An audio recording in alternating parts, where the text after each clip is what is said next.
Hello everyone. Now let us start with second part and final part of the salaries chapter. See, in first part I have discussed about retirement benefits. So I thought summarizing entire retirement benefits in a single chart. So for you I have prepared one chart which gives comprehensive quick recap of the retirement benefits. So if employee is non-government employee and is covered under Payment of Gratuity Act 1972. Statutory limit of for exemption is 20 lakhs. Salary means last drawn salary. Salary definition basic plus any DA. That means DA forming part of retirement benefits plus DA not forming part of retirement benefits. And service year means years of service. Please don't go to the examination without reading this chart because this is summary of all retirement benefits. You will get quite often confused about whether I have to take years of service or completed years of service, what is definition of salary, what is the statutory limit for exemption. So all these things you will have an idea once you read this chart. If employee is non-government employee and is not covered under Payment of Gratuity Act, then also statutory limit for exemption is 20 lakhs. Here salary means last 10 months average salary preceding the month of retirement. Salary definition is basic plus DA forming part of retirement benefits plus commission as a percentage of turnover, and here service means only completed years of service. For leave encashment, statutory limit for exemption is 25 lakhs. Earlier it was 3 lakhs, but later on it was increased to 25 lakhs. Salary for this purpose is last 10 months average salary preceding the date of retirement. Did you find the difference? Good. So salary definition is same. Basic plus DA forms part of retirement benefits plus commission as a percentage of turnover. And for leave encashment also years of service means completed years of service. Retrenchment compensation statutory limit for exemption is 5 lakhs. Here, what is the formula? 15 by 26 into last 3 months average salary, correct? So here 3 months average salary means like you have to consider 3 months average salary preceding the date of retirement. Salary definition is basic plus any DA. Service means years of service. For VRS compensation statutory limit is 5 lakhs. Salary for this purpose is last drawn salary. Salary definition is basic plus DA forming part of retirement benefits plus commission as a percentage of turnover. And here service means you have to consider completed years of service. So next let us start with perquisites. See, perquisites are additional benefits given to the employee over and above normal salary. So apart from normal salary, if any extra facilities are provided, those extra facilities we term as perquisites. Let's say like free house was given to employee for the purpose of stay. School fees of employee children paid by employer. Free car is provided to employee for his personal purposes. All these are extra facilities provided by employer. So whatever the extra facilities provided by employer are there, those are called as perquisites. These perquisites can be given either in the form of cash or in the form of kind. And perquisites can be given completely at free of cost or at concessional rate. What do you mean by this? Let's say employee children's school fees is 50,000 rupees. Now total 50,000 rupees is paid by employer.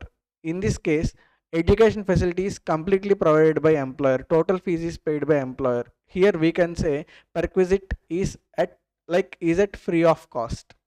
Out of 50,000, 30,000 is paid by employer. Here we can say perquisite is given at concessional rate. Total 50,000 was not given and only 30,000 rupees was given. And for giving 30,000, for paying 30,000 rupees fees of employee children, employer has reduced 10,000 rupees from employee's salary. Here we can tell perquisite is given at a concessional rate.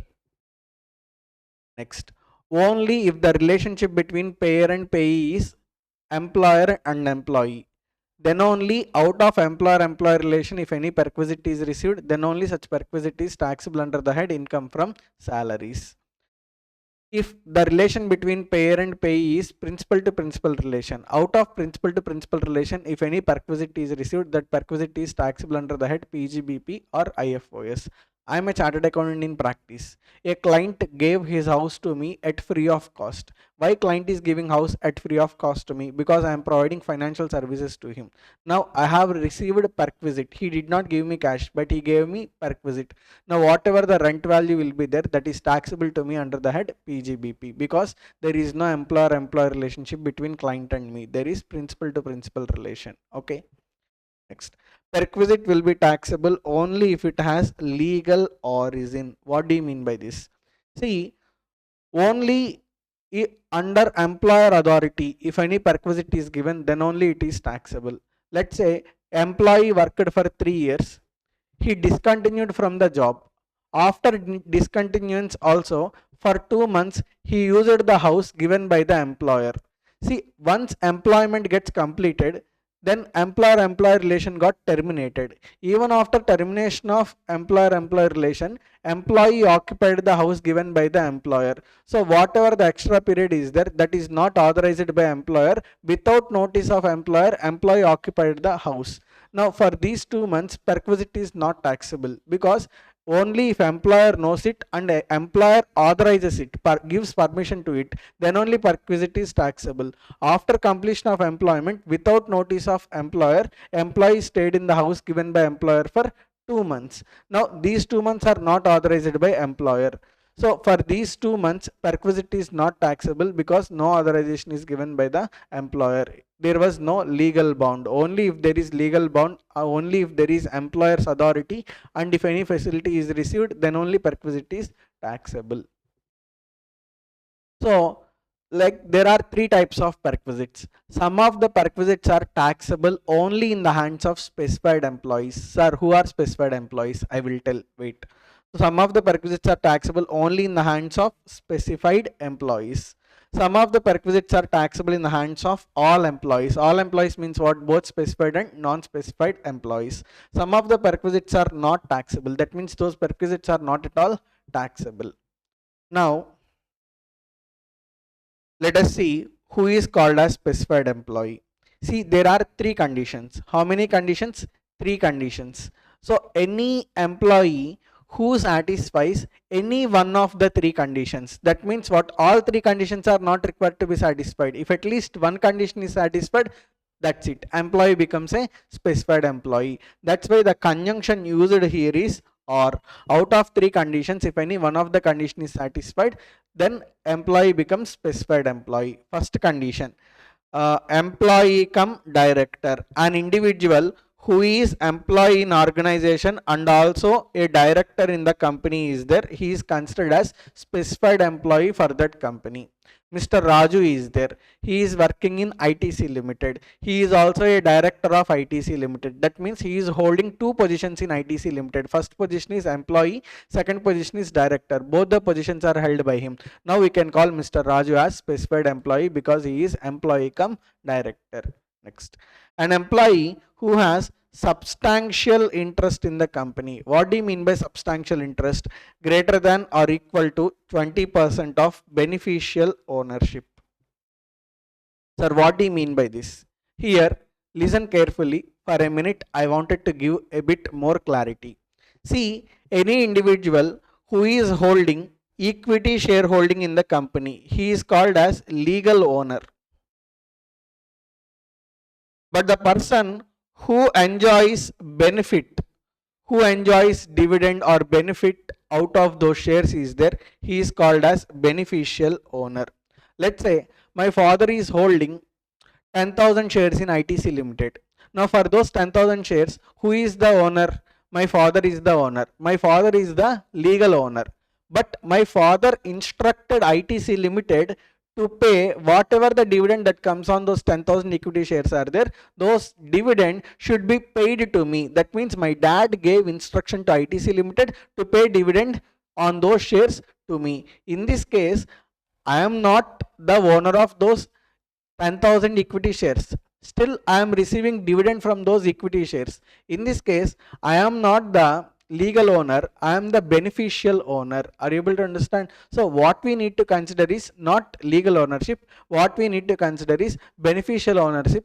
for the purpose of determining substantial interest. So any individual who is having either equal to 20% or greater than 20% of beneficial ownership in a company is there, even that employee is also considered as specified employee. So an individual who is working in an organization, and in that organization this employee is having either equal to or greater than 20% of beneficial ownership, then we can say this employee is having substantial interest in that company, and that employee will be considered as specified employee. Are you able to understand? Good. Next, an employee whose income is chargeable to tax under the head salaries exceeds 50,000 per annum. See, under this clause, every employee becomes specified employee maximum. The reason is, nowadays, who is working for less than 50,000 per annum? Here it is not per month, it is per annum. That means annual salary should not exceed 50,000. Annual salary should be less than or equal to 50,000. So any employee whose income chargeable under the head salaries is less than or equal to 50,000, he is not considered as specified employee. But if his income from salaries exceeds 50,000, then he is considered as specified employee. So under C point, every employee maximum he will be considered as specified employee. So three conditions: employee cum director, substantial interest in the company, or income from salaries exceeding 50,000. Out of these three conditions, if any one of the condition is satisfied, then that employee becomes specified employee. But here there is small calculation. While you are calculating this 50,000 rupees, you should reduce. That means whatever the non-monetary benefits are there, they are to be reduced. Whatever the exempted monetary benefits are there, they are also to be reduced. And deductions under section 16, 3 are there: standard deduction, entertainment allowance, profession tax. These two are to be reduced. So after reducing these three benefits, whatever the balance salary is there, if balance salary is greater than 50,000 rupees, then that employee will be considered as specified employee. So this is the definition of specified employee. And if employee is working with more than one employer, then salary received from all employers is to be considered in calculation of that 50,000 rupees. Now let us discuss first perquisite, rent-free accommodation. If house is given by employer to the employee, why house was given? House was given for the purpose of stay either by employee or his family members. Now that benefit received by employee we call as rent-free accommodation. So like for the purpose, now if employee wants to stay in a city, means either he has to own a house or he has to take a house on rent. But what employer is doing? Employer is asking employee to stay in the house that is given by the employer. This benefit we call as rent-free accommodation. Now this benefit is classified into 5 different types based on various cases. First case, if rent-free accommodation is received by government employee, then tax treatment is different, that I covered under part A. If rent-free accommodation is received by non-government employee, that means private employee, then two cases will arise. Private employee is receiving house from his employer for the purpose of stay. Now whatever the house that he is receiving as a rent-free accommodation, that house, if it is owned by employer, then there is different calculation that is given under part B. Whatever the house that is received as a rent-free accommodation is there, if it is hired by employer, then that is covered under part C. If hotel accommodation is given by employer to employee, different calculation is there, that is given under part D. If more than one accommodation is given, see, employee transferred from Hyderabad to Vijayawada. Already in Hyderabad, one house is given to employee. Now as he shifted to Vijayawada, here also another house was given to employee. Two houses are given to employee. So if more than one accommodation is given to a single employee, then how to value rent-free accommodation? That is given under part E. And if any temporary accommodation is given, valuation of it is given under part F. So there are 6 different cases which we need to discuss right now. See, you all know benefit is received by employee whenever free house is given by employer to employee. but how to calculate that benefit, that we are going to see right now. So what we are going to study right now, valuation of rent-free accommodation. I am going to discuss part by part. First let us see A part. A part is relating to government employee. That means if rent-free accommodation is received by government employee, how to calculate the value of benefit received by employee. See, in case of government employees, government will fix the value. Whatever the value fixed by government is there, that value we call as license fees. License fees fixed by government is considered as benefit received by employee.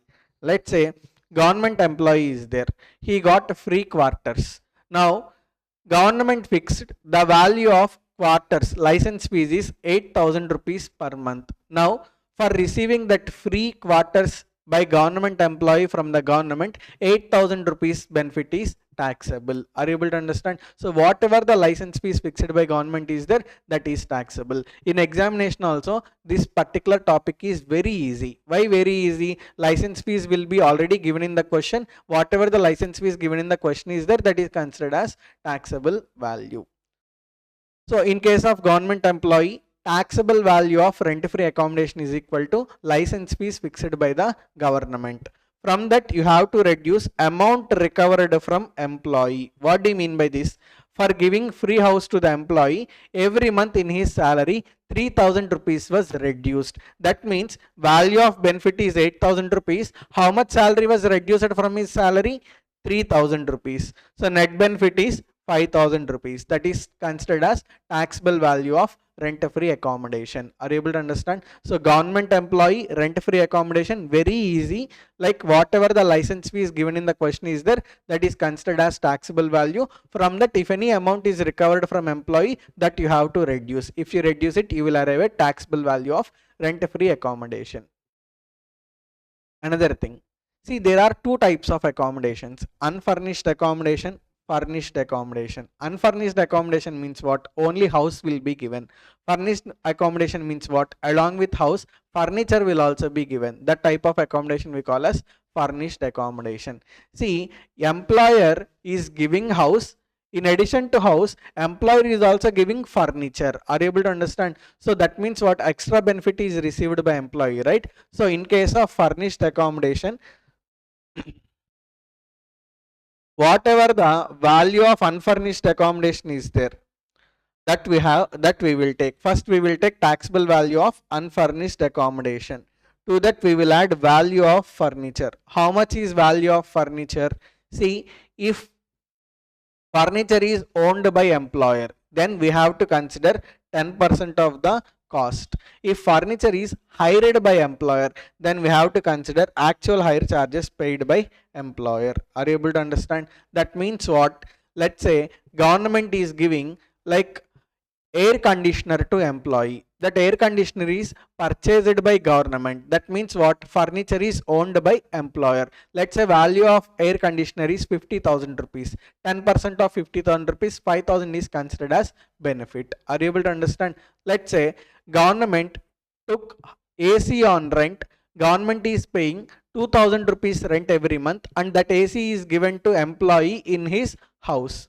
Now employee is enjoying AC furniture in his house, but that AC is provided by employer, and that AC is not owned by employer. That AC is taken on rent by employer, and employer is paying 2,000 rupees. Now whatever the actual hire charges paid by employer is there, 2,000 rupees, that is considered as benefit received by employee. Are you able to understand? Now in this case I want to tell one another point.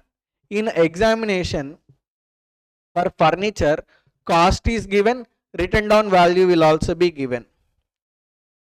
You should consider cost, but you should not consider written down value. That means 10%, whatever 10% is there, that should be calculated on cost. 10% should not be calculated on written down value. Are you able to understand? So very important, write down not written down value.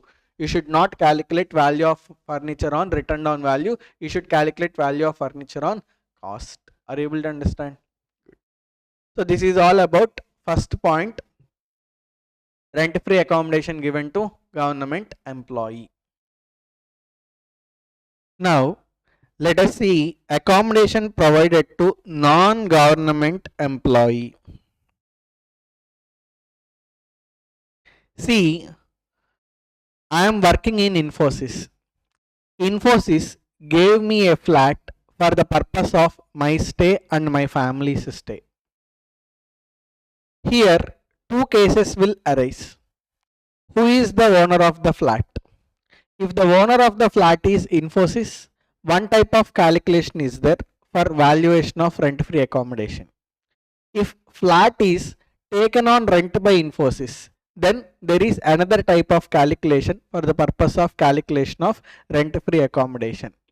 Now, I am going to discuss the case where flat is owned by Infosys. That means whenever house is owned by employer, then how to calculate value of rent-free accommodation, that I am going to discuss with you right now. First, let us discuss for unfurnished accommodation. That means what? House is owned by employer and that house is given to the employee for the purpose of his stay. In this case, how to calculate rent-free accommodation? If he is government employee, already we have seen how to calculate. If he is non-government employee and house is owned by employer, then we have to check the population. Sir, where we have to check the population? In which city we have to check the population? You have to check the population in the city where accommodation is given. Are you able to understand? Let's say I am living, like, office is there in Vijayawada. Accommodation is given in Mangalagiri. So basically Mangalagiri is 20 kilometers from Vijayawada. Now employee is working in Vijayawada because office is located in Vijayawada. But where house is located? House is located in Mangalagiri and that house is owned by employer. Now you have to consider the population. In which city you have to consider the population? You have to consider the population where accommodation is given, not where employee is working. Are you able to understand? So you have to consider accommodation in Mangalagiri. So in Mangalagiri, if population is less than or equal to 15 lakhs, then taxable value is equal to 5% of salary. In Mangalagiri, if population is greater than 15 lakhs but less than or equal to 40 lakhs, then you have to consider 7.5% of salary. In Mangalagiri, if population is greater than 40 lakhs, then you have to consider 10% of salary. Are you able to understand? So, if rent-free accommodation is given to non-government employee and that house is owned by employer, then you have to consider the population in the city where accommodation is given, not in the city where employee is working. In that city, if population is less than or equal to 15 lakhs, then taxable value is equal to 5% of salary. If population less than or equal to, if population is greater than 15 lakhs but less than or equal to 40 lakhs, taxable value is equal to 7.5% of salary. If population is greater than 40 lakhs, then taxable value is equal to 10% of salary. This is value of unfurnished accommodation. That means only if house is given, this is the value you have to, this is how you have to calculate the value. Along with house, that means what? Let's say Infosys is in Vijayawada. Infosys has one flat in Mangalagiri. That flat is given to me as I am the Infosys employee. Along with flat, Infosys also gave air conditioner, TV and one sofa. That means what? Furniture is also given by Infosys. Now whatever the flat that is given to me, that is not unfurnished accommodation, that is furnished accommodation. So in case of furnished accommodation, how to calculate the taxable value? First you will consider taxable value of unfurnished accommodation. So you know, right, this is how you have to calculate. First you will consider taxable value of flat. Unfurnished accommodation means flat. Next you will add value of furniture. That means TV, AC and sofa. Like if these three are owned by employer, then you will consider 10% of the cost. If these three are hired by Infosys, then whatever the rent charges that are paid by Infosys is there, that will be considered. So if furniture is owned by employer, taxable value is equal to 10% of cost. If furniture is hired by employer, taxable value is equal to actual hire charges. From this, if any amount is recovered from employee, that means for giving me flat and for giving me furniture, every month in my salary 7,000 rupees was reduced. Whatever the amount of salary that is reduced from employee salary is there, that is to be reduced. So net you will arrive at a taxable value of rent-free accommodation. Are you able to understand? So this is the calculation for furnished accommodation. We have seen case 1 where house is owned by employer. If house is hired by employer, accommodation is taken on lease or rent by employer. Now, I am working in Vijayawada in Infosys. Infosys gave a flat to me in Mangalgiri. Whatever the flat that is given to me is there, that is not owned by Infosys, that is taken on rent by Infosys. Every month, Infosys is paying 12,000 rupees rent to the employer. Now, whatever the free house that is given to me, that is not owned by employer, that is hired by employer. So whenever it is taken on lease by the employer, then how to calculate for unfurnished accommodation? Taxable value is equal to actual lease rent paid by employer or 10% of salary, whichever is lower.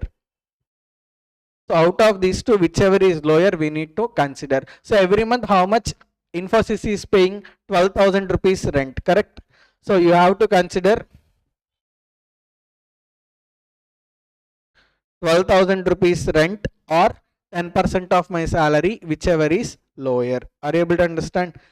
And another thing, for giving me that flat, if any salary is reduced from my, any amount is reduced from my salary, that is to be reduced. Amount recovered from employee is to be reduced. That's how you will arrive at taxable value of perquisite. So whenever house is taken on rent by employer and if that house is given to the employee, then taxable value of unfurnished accommodation is equal to actual hire charges paid by employer or 10% of the salary, whichever is lower. If any amount is recovered from employee, that should be reduced. Thereby you will arrive at taxable value of unfurnished accommodation.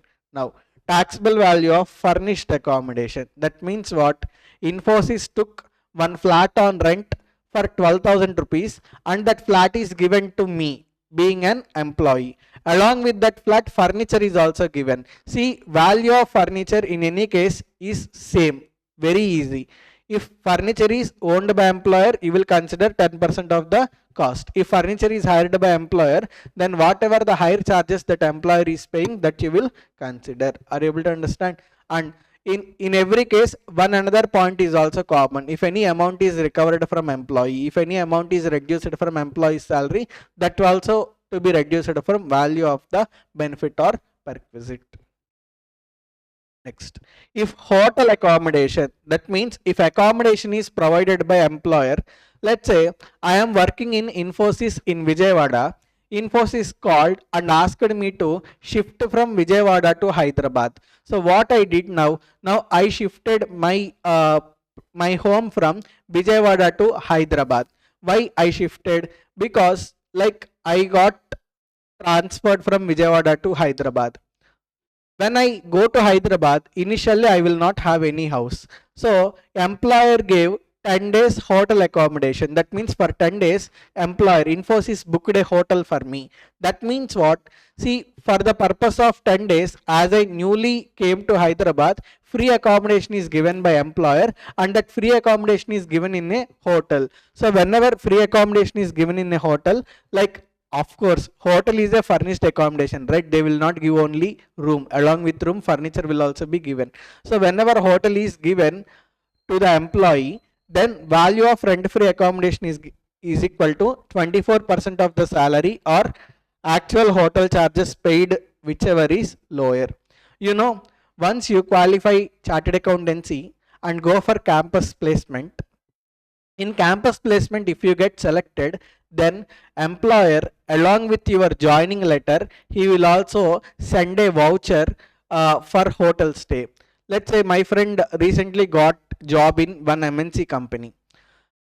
Along with joining letter, he received 15 days Novotel voucher. That means he can freely stay in Novotel for a period of 15 days from the date of his joining. Are you able to understand? So that means what? As employees are newly joining or as employees are transferring from one location to another location, free accommodation, free hotel accommodation is provided by employer. Even that is also benefit received by employee, right? But in aggregate, if that free accommodation is received for 15 days, then that benefit is not taxable. Whatever the free hotel accommodation that is received for more than 15 days is there, that is taxable. So how much is taxable? So if hotel accommodation is received for more than 15 days, then taxable value is equal to actual hotel charges paid by employer or 24% of the salary, whichever is lower. Let's say in Novotel per day room is 7,000 rupees. He received for 15 days, right? How much 7,000 into 15 means? 1,05,000. 1,05,000 or 24% of salary, whichever is lower, will be considered as taxable value of rent-free accommodation. Is it clear? Good. If more than one accommodation is provided, what do you mean by this? Employee, like, okay, I will tell this example. I got transferred from Vijayawada to Hyderabad. In Vijayawada, in Mangalgiri, one house is given to me. As a, like, my family is there in Vijayawada, immediately I cannot shift them, but I have to do the work. So I went to Hyderabad. In Hyderabad also, they gave one house to me. That means Infosys gave to me one house in Mangalgiri and one house in Hyderabad. Two accommodations are given. So if two accommodations are given, or as a provision, if more than one accommodation is given to the employee, in such a case, if more than one accommodation is given for 90 days, then out of two accommodations, only one accommodation is taxable. So what I will do, I will calculate taxable value for house in Mangalgiri. I will also calculate taxable value for house in Hyderabad. Wherever I am getting lower taxable value, I will make that taxed. Are you able to understand? So that is beneficial to me. So if more than one accommodation is given to the employee, in such a case, for the first 90 days, out of two accommodations, which accommodation is having lower taxable value, that will be taxed. But after 90 days, both accommodations will be taxable. That means what? Up to 90 days, out of Mangalgiri house or Hyderabad house, which is getting lower taxable value, that I will consider in calculation of salary. But after 90 days, Hyderabad rent-free accommodation is taxable, Mangalgiri rent-free accommodation is also taxable. Now, we finished our discussion with regard to government employee, non-government employee, accommodation owned by employer finished, accommodation hired by employer also finished, hotel accommodation we have finished, more than one accommodation also we have finished. Now we have to discuss temporary accommodation. See, if any accommodation is given on a temporary basis, that accommodation is not taxable. When that accommodation is not taxable, nothing is taxable if an accommodation is temporarily provided to an employee working at a mining site or an onshore oil exploration site or a project execution site or a dam site or a power generation site or an offshore site. That means temporary accommodation given is not taxable. When it is not taxable, if temporary accommodation is given to an employee who is working in onshore oil exploration site or dam site, project execution site or offshore site, that means in these places if temporary accommodation is given, that is not taxable. But there are two conditions. The conjunction is or, that means out of these two conditions, if any one of the condition is satisfied, then that benefit is not taxable. Very simple. Temporary accommodation given, not taxable. When it is not taxable, if the temporary accommodation is given to employees who are working in onshore site or offshore site or dam site or project execution site, in these places only if temporary accommodation is given, then it is not taxable. But there is condition. What is that condition? Like two conditions are there. Out of two conditions, any one of the condition is satisfied, then that benefit is not taxable. Let us read. Such accommodation having plinth area not exceeding 1000 square feet is located at least 8 kilometers away from the local limits of a municipality or a cantonment board, or such accommodation of any size is in remote area. What do you mean by this? Let's say temporary accommodation was given. It is not taxable, right? But two conditions are there. Condition 1, condition 2. For condition 1, area. Area means what? Whatever the rent-free accommodation is given is there, the area of rent-free accommodation should be less than or equal to 1000 square feet. That's what, right? Should be less than or equal to 1000 square feet. And location. Location of rent-free accommodation. Where it should be? Location of rent-free accommodation should be at least 8 kilometers away from the municipality.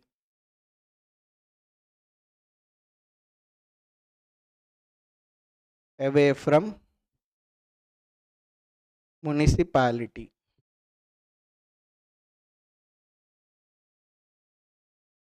Condition 2, accommodation can be of any size in remote area. That means for condition 2, area can be of any size. There is no restriction. Area can be of any size, but location should be in remote area. What do you mean by this?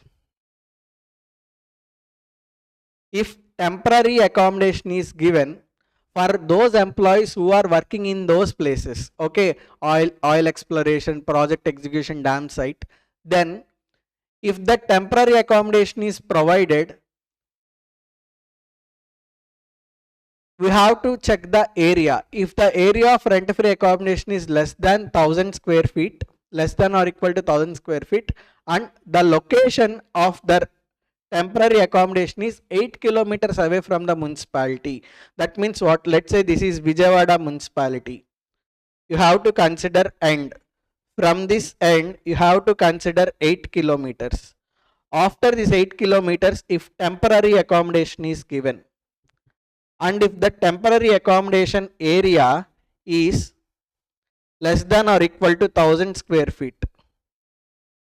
then the temporary accommodation is not taxable. Are you able to understand? So if temporary accommodation is provided to employees who are working in dam sites or project execution sites, if that temporary accommodation is provided 8 kilometers away from the municipality and area of accommodation is less than or equal to 1000 square feet, then the temporary accommodation is not taxable. That is condition 1. Second, if temporary accommodation is provided in a remote area, then also temporary accommodation is not taxable. What do you mean by remote area? Remote area for this purpose means any area which is not located within the local limits or with a distance of 30 kilometers measured aerially of local limits of any municipality or a cantonment board having population of 1 lakh or more based on 2011 census. What do you mean by this? Let's say there is a municipality. In this municipality, population is greater than 1 lakh. Now you have to take, and there will be limits, right? Limits for municipality. If you take Vijayawada city, there are boundaries. So for every municipality, there are boundaries. You have to take end of the municipality. From end of municipality, you have to calculate 30 kilometers. After 30 kilometers, whatever the area is there, that area we call as remote area. In remote area, if any temporary accommodation is given, such temporary accommodation is also not taxable. Let me quickly revise. Temporary accommodation not taxable. When it is not taxable, if the temporary accommodation is given to employees who are working in onshore oil exploration sites or dam sites or project execution sites. But there are two conditions. If any one of the condition is satisfied, then only temporary accommodation is not taxable. Condition 1. Temporary accommodation is given in a place which is 8 kilometers away from the local municipality and area of rent-free accommodation is less than or equal to 1000 square feet. Now, in that place, if temporary accommodation is given, it is not taxable. Or if temporary accommodation is given in remote area, the area of accommodation can be of any size, but if temporary accommodation is given in remote area, then also it is not taxable. Now let us see other important points. For Supreme Court judges and High Court judges, if any rent-free accommodation is given, that benefit is not taxable, but the only condition is this benefit is available to High Court judges and Supreme Court judges only if they are paying taxes under optional tax rates. Supreme Court judge is paying tax under default tax rates. Rent-free accommodation is taxable. It is not exempt. Rent-free accommodation is exempt only if High Court judges and Supreme Court judges are paying taxes under optional tax rates. Is it clear? Next. Perquisite is taxable only for the period for which accommodation is occupied by employee. What do you mean by this? Infosys gave flat to me for the purpose of stay. I told Infosys, hey Infosys, I am already having a house in Vijayawada. Why I have to go to Mangalgiri and stay in the flat given by you? I will not stay there. Okay, that means what? Although Infosys offered rent-free accommodation to me, I did not utilize it. I denied it. But what happened? We are reconstructing our own house. That means I am collapsing this existing building and reconstructing the new building.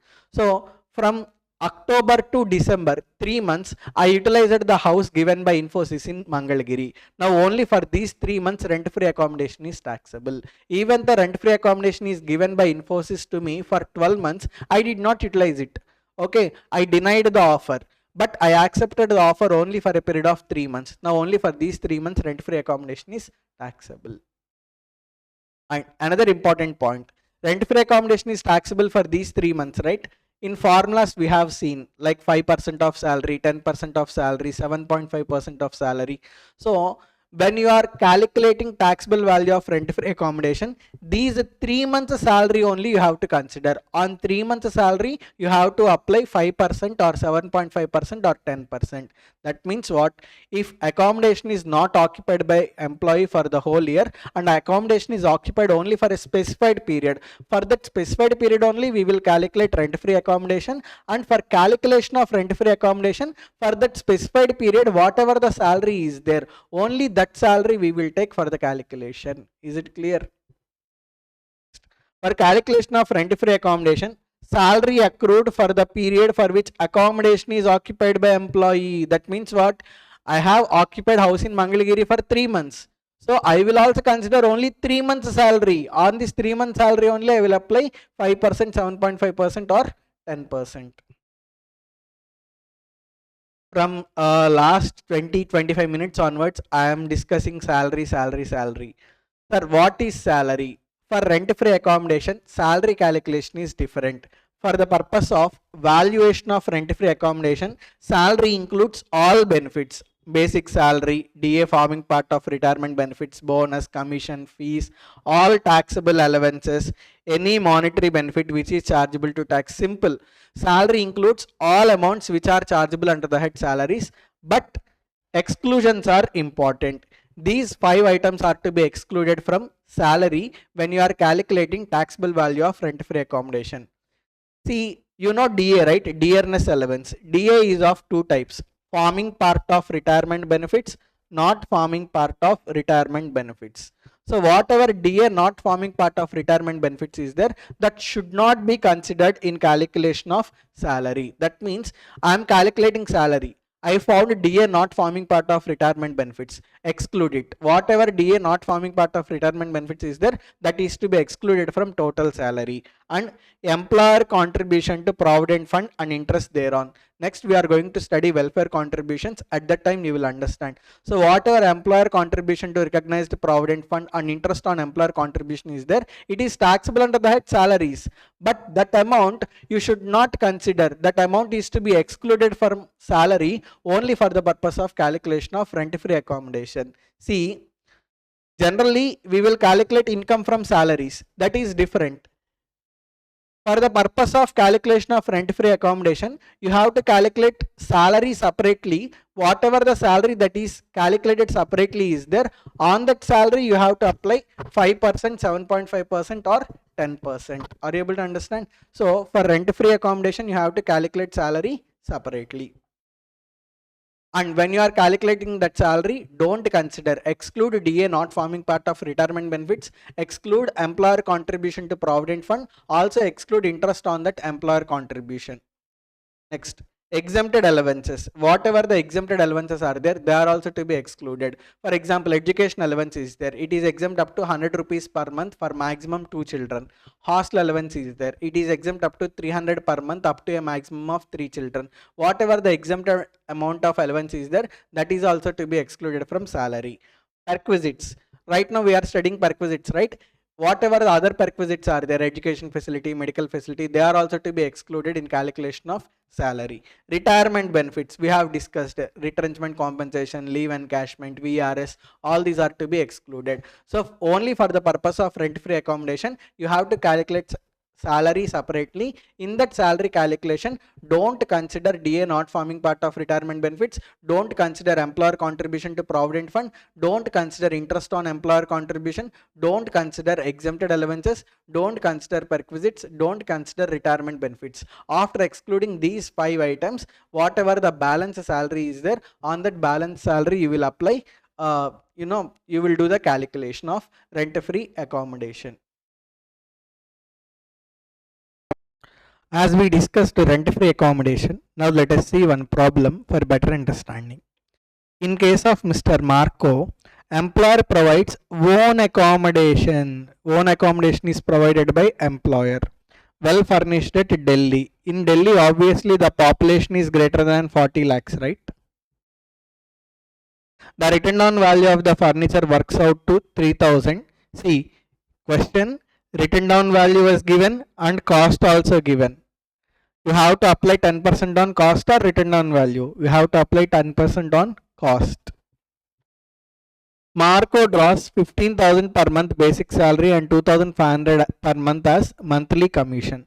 Calculate taxable value of perquisite of rent-free accommodation. First of all, this is a furnished accommodation. Furniture is also provided to Marco, and Marco is not a government employee. He is a non-government employee.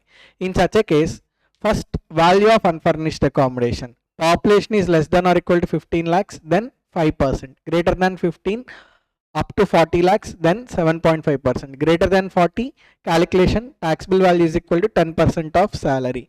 So here population is obviously greater than 40 lakhs. So taxable value of unfurnished accommodation. Taxable value of unfurnished accommodation is equal to 10% of salary, right? So how much is salary? Salary includes all benefits but excludes 5 items. So here only 2 are there.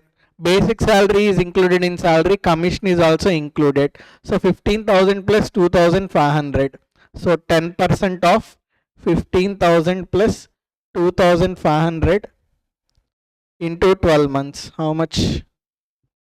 17,500 into 12 into 10%. How much? 21,000. That is taxable value of unfurnished accommodation. To this we will add taxable value of furniture. We have to consider cost, right? How much is value of furniture? Furniture is 3,000 rupees. Written down value, cost is 2,700. Many people commit mistake here. They will take written down value. You should not take written down value. I will also tell why they take written down value, because for calculation of depreciation generally we will apply percentage on written down value. Okay, so subconsciously they will apply percentage on written down value. You should not like that. Consciously, rent free accommodation 10% should be applied on cost. Okay, so how much? 27,000 into 10%, it will be 2,700. Then 23,700. That is value of rent free accommodation. Are you able to understand? Next, instead of providing accommodation free of rent, employer charges 1,500 per month as rent from Mr. Marco. That means what? For giving house along with furniture, every month 1,500 rupees is reduced from employee's salary. That means 1,500 is recovered from employee. Whatever the amount recovered from employee is there, that should be reduced in calculation of perquisite. So how much is recovered? Less amount recovered from employee. 1,500 per month, right? amount recovered from employee 1500 into 12, 18,000 minus 23,700. 5,700 is taxable value of rent-free accommodation. What is your answer if rent payable by Marco to his employer is 2,000 per month? What do you mean by this? Instead of 1,500 per month, if rent is 2,000 per month, 2,000 into 12, it will be 24,000, correct?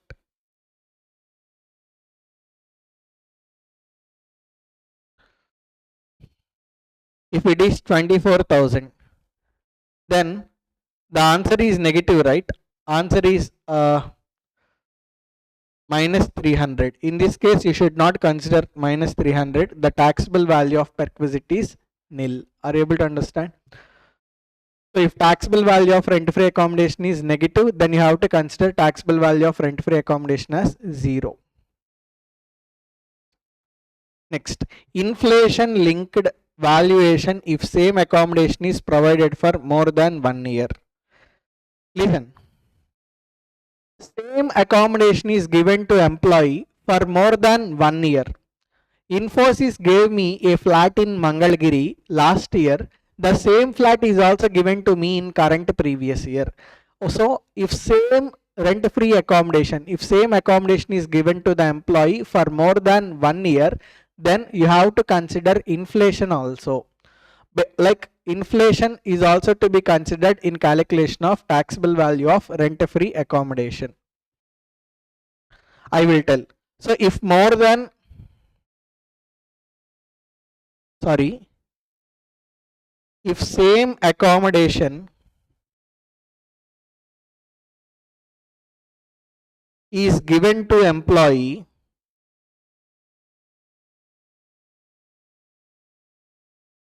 for more than 1 year,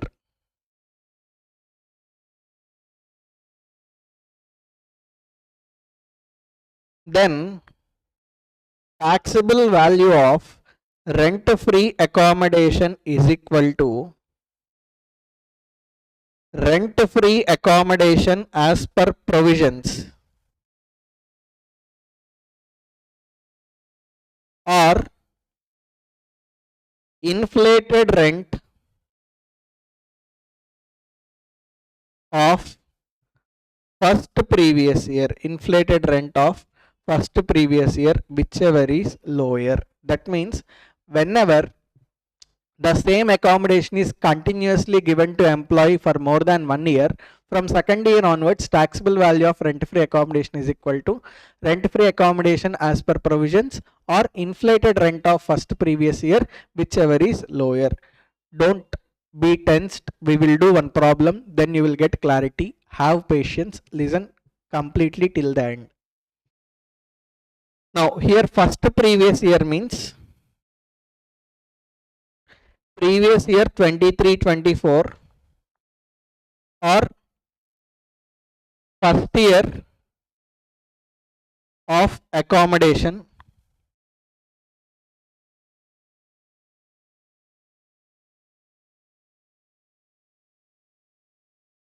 occupied by employee, whichever is later, whichever is later. So this is provision. Now let us solve one problem. Through the problem, I will make you understand this concept.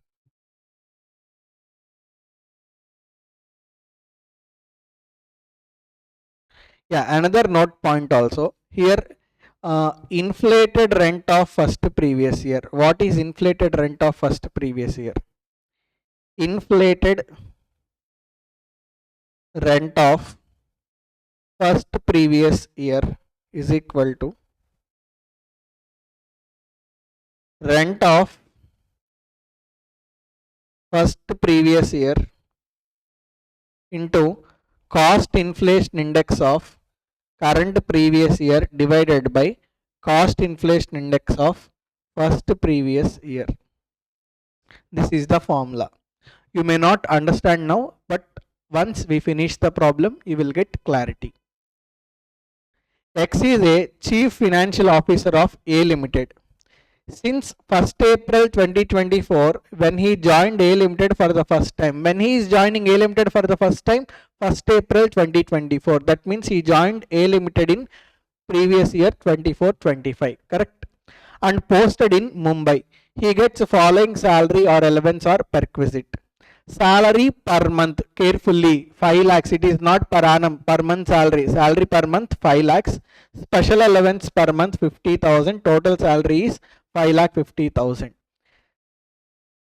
Rent-free house provided to X in Mumbai, where accommodation is provided Mumbai. Now we have to check whether that accommodation is owned by employer or hired by employer.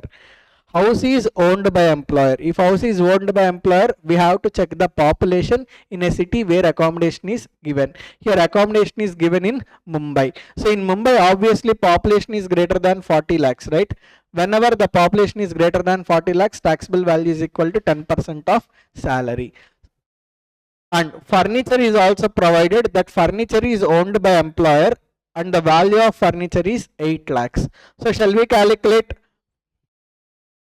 for previous year 24-25? Is it a furnished accommodation or unfurnished accommodation? It is furnished accommodation because furniture was also given. So taxable value of furnished accommodation. First we have to calculate taxable value of unfurnished accommodation. How much is unfurnished accommodation? 10% of salary, right? So how much is salary? 5,50,000 into 12 months into 10%. See, both are to be considered, salary and special allowance. 5,50,000 into 12 into 10%. How much? 6,60,000. This is taxable value of unfurnished accommodation. To this we need to add value of furniture. Whether furniture is owned by employer or hired by employer. Furniture is owned by employer, right? So 8 lakhs into 10%, how much? 80,000. So how much is taxable value of furnished accommodation?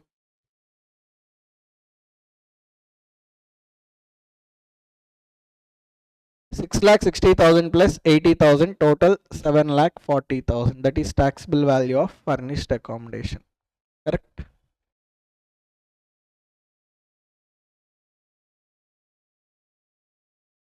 Now, second year in 25-26, salary is 5,60,000, special allowance 55,000. Total 6,15,000. See, same house is given to X in second financial year also. Whenever same house is given in second financial year, taxable value of rent-free accommodation is equal to, in 25-26, taxable value of rent-free accommodation is equal to rent-free accommodation as per provisions or inflated rent of first previous year, whichever is lower. Here first previous year means 23-24 or first year of occupation. When this house was first occupied for the first time, it is occupied in 24-25, right? So 23-24 or 24-25, whichever is later. Whichever is later means first previous year is 24-25, correct? Now let us calculate rent-free accommodation as per provisions. Rent-free accommodation as per provisions. Taxable value of furnished accommodation.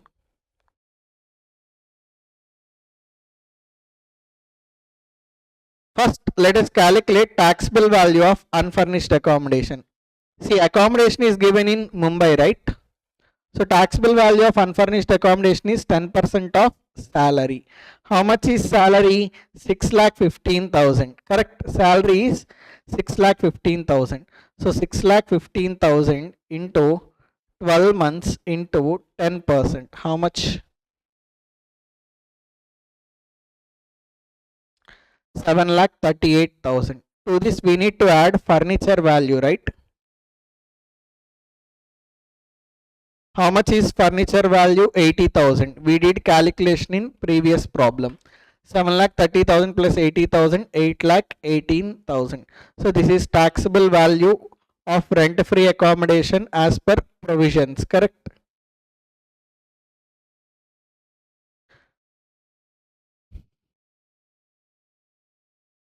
See, as per provisions, taxable value of rent-free accommodation is 8,18,000.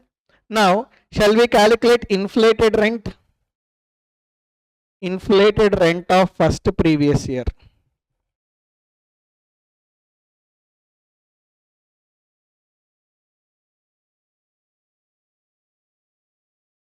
Here one small change. Here it is not rent of first previous year. Please write down taxable value of rent-free accommodation for first previous year. Taxable value of rent-free accommodation for first previous year. How much is, this is first previous year, right? 24-25. How much is taxable value of rent-free accommodation for first previous year? 7,40,000, correct? So 7,40,000 into cost inflation index for current previous year. Currently we are doing for 25-26, right? Cost inflation index for 25-26 divided by cost inflation index for 24-25, because first previous year is 24-25. Cost inflation index was given 25-26, it is 392. For 24-25 it is 363. So 7,40,000 into how much is cost inflation index? 392, right? 392 divided by 363. How much?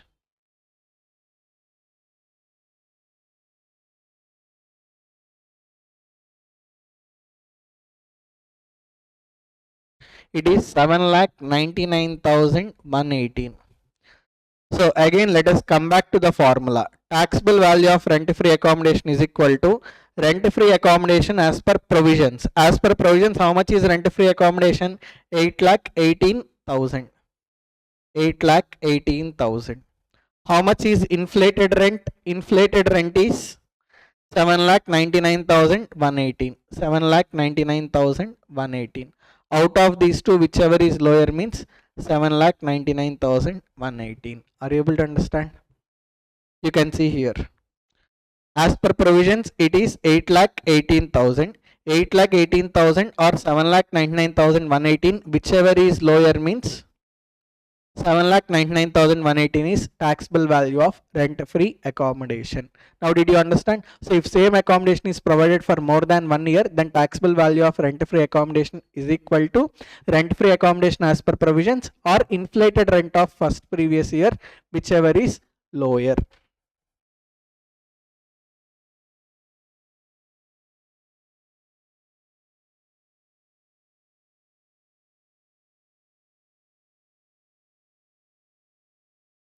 Write down here, it is more appropriate, instead of calling inflated rent, let us call it as inflated rent-free accommodation of first previous year. That is meaningful. Inflated rent-free accommodation of first previous year.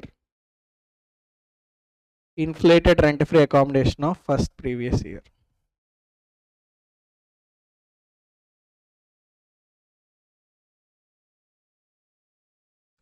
So third one, 26-27. In 26-27, salary is 5,85,000 plus 55,000. Salary is 6,40,000. So how much will be taxable value of unfurnished accommodation?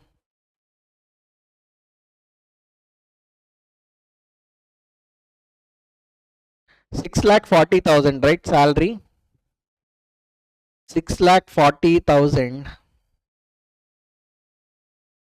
Yes.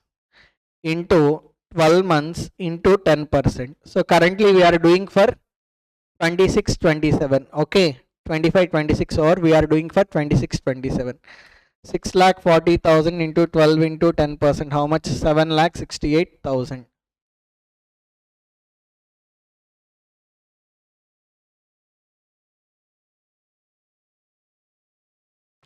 So 7,68,000. Value of furniture 80,000. How much? 8,48,000. Now, yeah, taxable value of rent-free accommodation of first previous year into cost inflation index for current previous year divided by cost inflation index for 24-25. So for first previous year, how much is rent-free accommodation? 7,40,000, right? First previous year, 7,40,000 into current previous year, that means 26-27, 24-25. So 7,40,000 into how much is index number for 26-27? 416. 416 divided by 24-25, how much? 24-25, it is 363. 363. So 7,40,000 into 416 divided by 363. How much? 8,48,044. Is it correct? Yes, 8,48,044. Now, taxable value of rent-free accommodation is equal to rent-free accommodation as per provisions or inflated rent-free accommodation of first previous year.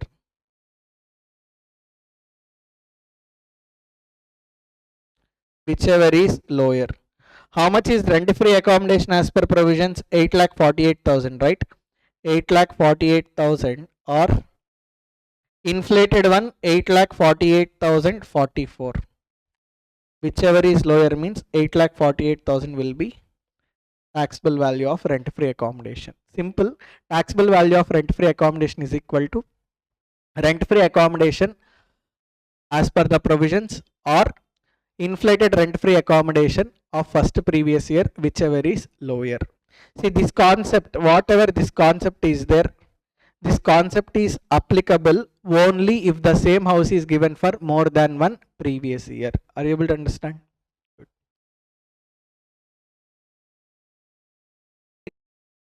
Domestic servant facility. See, if domestic servants are provided by employer to employee, it is also benefit received by employee. For example, chef is provided, watchman is provided, housekeeping staff was provided, gardener was provided. Generally, employee has to pay for all these assistants, all these servants. But who is paying salaries of all these people? Employer is paying salaries of all these people. Then it is benefit received by employee, right? So that benefit is taxable to the employee as a perquisite. Chef salary is 10,000 rupees per month. Actually, employee from his pocket he has to pay. But 10,000 rupees who is paying? Employer is paying 10,000 rupees to chef of the employee. That means that is also benefit received by employee. That benefit is taxable as perquisite. If whatever the servants are there, whoever the servants are there, if servants are appointed by employer and salary is also paid by employer, then that benefit is taxable only for specified employee. Are you able to understand? If servants are appointed by employee and salary is paid or reimbursed by employer, then that benefit is taxable for all employees. Chef appointed by employee, salary is paid by employer. This benefit is taxable for all employees. Chef appointed by employer and salary also paid by employer. This benefit is taxable only for specified employees.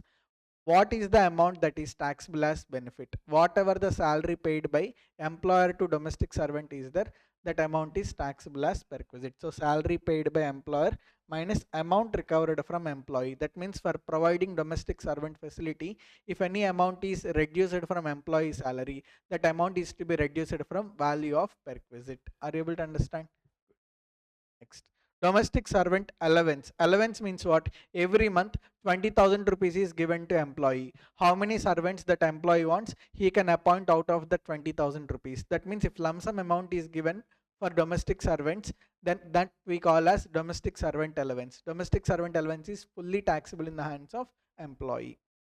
Next, gas, water and electricity facility.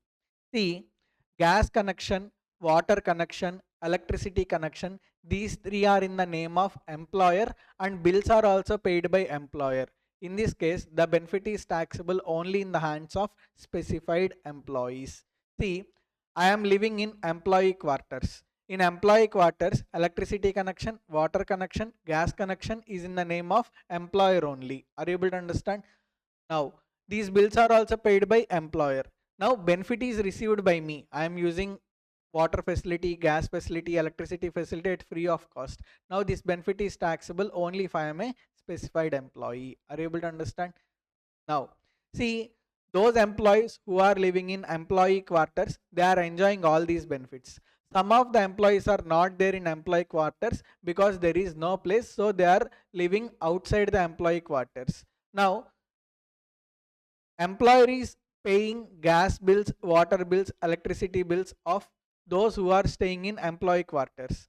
Those employees who are staying outside India, they started doing protest. Sir, you are taking care of electricity facility, water facility and gas facility of employees living in employee quarters. What about us? So employer told whatever the bills are there, your bills, electricity bills, water bills, gas bills, provide in front of me. I will pay all those bills. So now employees are taking house on rent and living separately apart from employee quarters. In those places, employee has taken separate gas connection, water connection and electricity connection. That means in this case, gas connection, water connection and electricity connection are in the name of employee and bills are paid or reimbursed by employer. In this case, the benefit is taxable in the hands of all employees. Are you able to understand? Simple. Connection in the name of employee, bills paid by employer, taxable in the hands of all employees. Connection in the name of employer, bills paid by employer, taxable in the hands of only specified employees.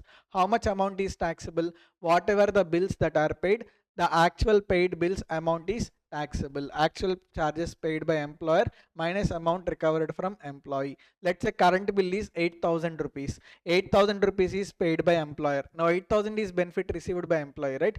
For paying electricity bill of 8,000 rupees, 3,000 rupees is reduced from employee salary. Now how much amount is recovered from employee? 3,000 rupees. That is to be reduced. So net benefit to employee is 5,000 rupees. Are you able to understand? So whatever the charges paid by employer are there, from that amount recovered is to be reduced and only balance amount is taxable as perquisite. Next, gas, water, electricity facility produced by employer. HB gas is there. HB gas manufactures gas. HB gas told its employees every month 2 electricity cylinders you can take. That means what? Employer is producing gas and whatever the gas that is produced by employer is there, that is given to employees at free of cost. Every month 2 cylinders are given. Now HP gas employee, every month he can take 2 cylinders to his home for the purpose of cooking. In this case, benefit is received by HP gas employee. Normally, if he wants to purchase HP gas, then monthly sale price of each cylinder is 1,000 rupees. He need to pay 1,000 rupees and he need to purchase the cylinder. Now, as he is working in HP, he got a free cylinder, 2 free cylinders per month. That means benefit is received by employee, right? Now, how to calculate the benefit? Benefit is equal to manufacturing cost of facility provided less amount recovered from employee. Important. What is to be considered? What is to be considered is manufacturing cost, not sale price. See, sale price of cylinder is 1,000 rupees, but there will be profit, right? Let's say profit is 100 rupees. Manufacturing cost is 900 rupees.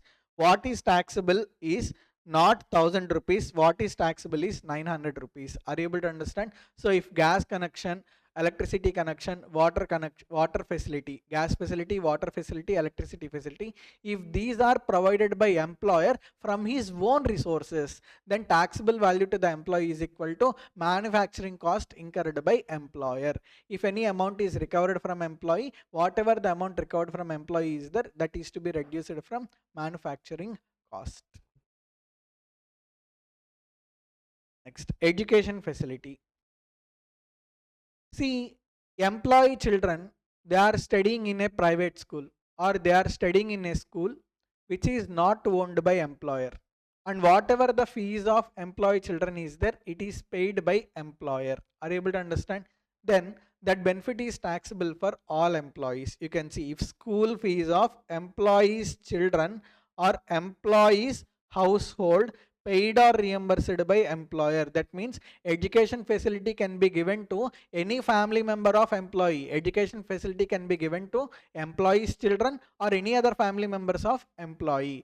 But if entire fees is paid by employer, then that benefit is taxable in the hands of all employees. What is taxable value? Taxable value is equal to amount of fees paid by employer minus amount recovered from employee. Employee son studying in Delhi public school, fees per annum is 4 lakhs. Total 4 lakhs fees is paid by employer. For providing this education facility, 60,000 rupees is reduced from employee salary. Now how much is taxable? 4 lakhs is the benefit received. For that benefit, how much amount is reduced from salary? 60,000. So net benefit is equal to 3.6 lakhs. That is taxable as perquisite. So if education facility is provided by employer in a school other than the school owned by employer, okay, that means in private schools or private educational institutions, if any educational, if any educational facility is provided by employer either to employees children or family members of employee, then that benefit is taxable for all employees. What is taxable value? Taxable value is equal to amount of fees paid by employer minus amount recovered from employee. If education facility is provided in an educational institution owned and maintained by employer, what do you mean by this? You know, railway school, Indian Railways have many schools, okay, on its own. So Indian Railways is providing free education to railway employees children who are studying in railway schools. That means in railway schools, whoever the railway employees children are there, for them free education is given or nominal amount will be charged. That means in this case, for a railway employee, who is employer? Indian Railways is employer. Indian Railways is providing free educational facility or concessional education facility to employee children in railway school. That means railway school is the school owned by the employer. So if any educational facility is provided in educational institution that is owned by the employer, in such a case the benefit is taxable only for specified employees. Are you able to understand? This benefit is taxable only for specified employees.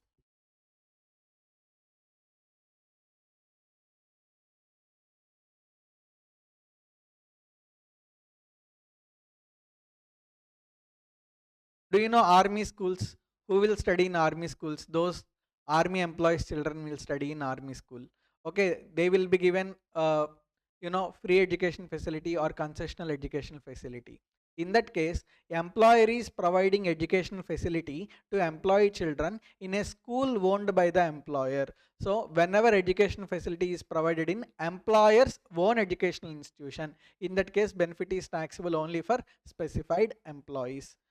Okay, now how to tax the benefit? See, obviously benefit is received, right? Railway employee child is there. If railway employee joins him in a private school, he need to pay minimum 50,000 fees.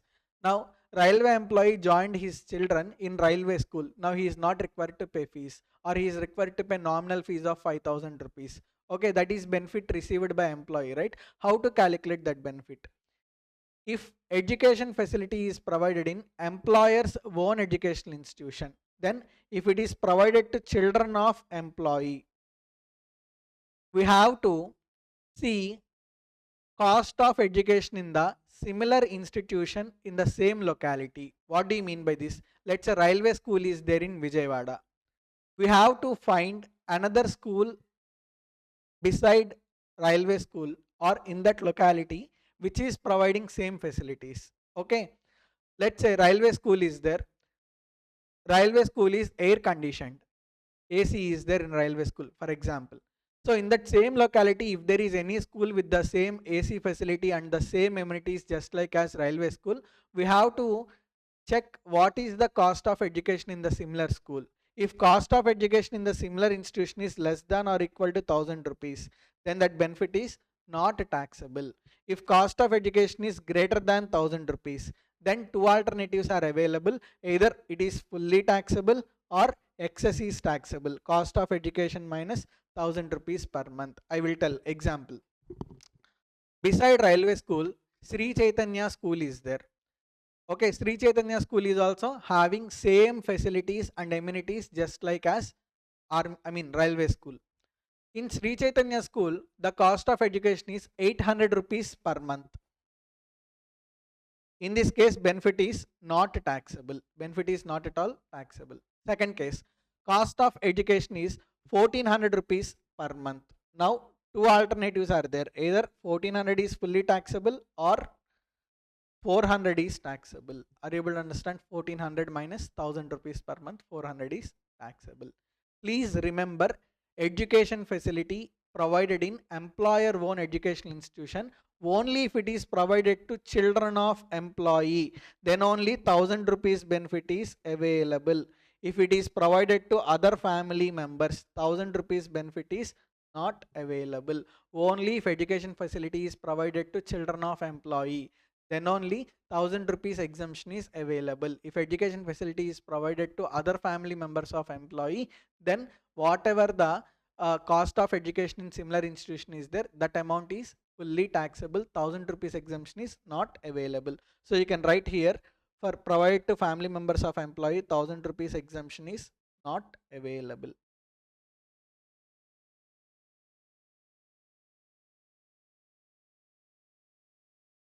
Is it clear? Good. Now, see, sometimes training will be given to employees.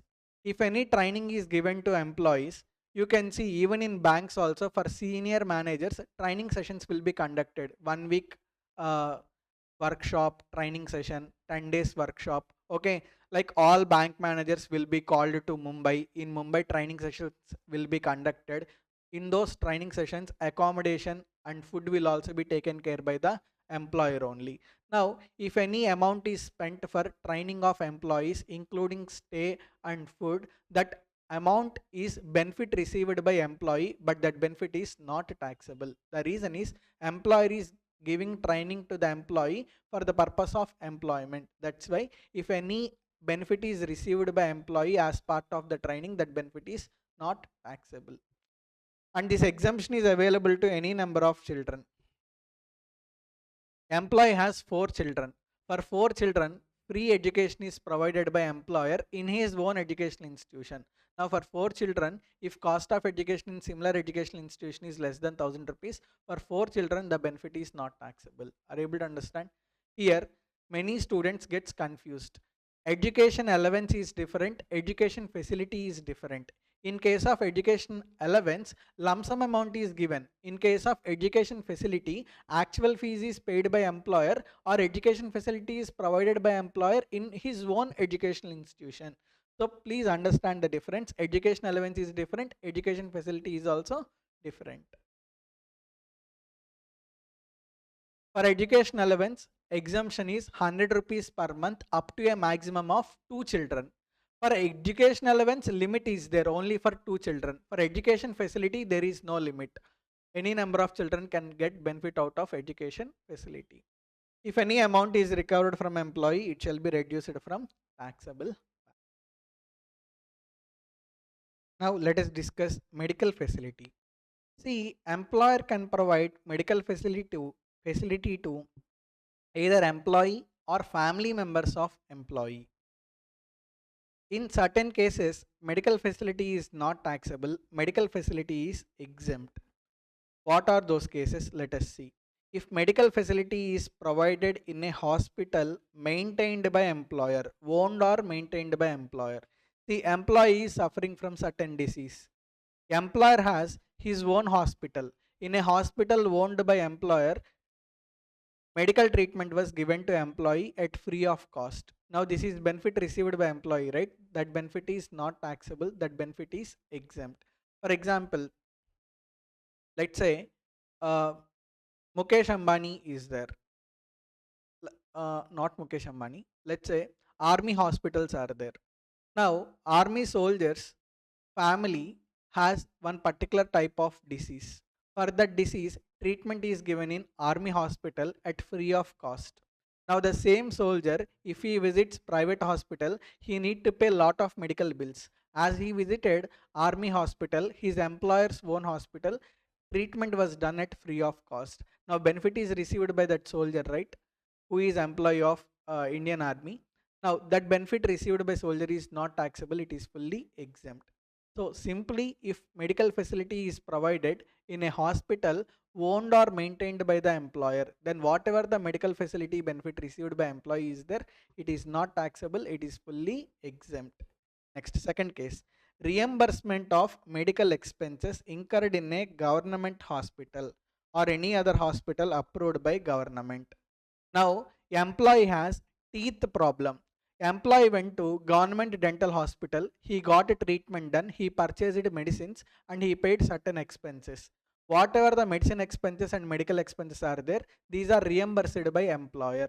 Now, expenses were reimbursed by employer. So, benefit is received by employee. But that benefit is not taxable because whatever the expenses that are reimbursed are there, those expenses are incurred in government hospital. So if reimbursement of expenses in government hospital by the employer, that benefit is not taxable to the employee, that benefit is fully exempt. Next, reimbursement of medical expenses incurred in respect of specified disease in a hospital approved by principal chief commissioner or chief commissioner.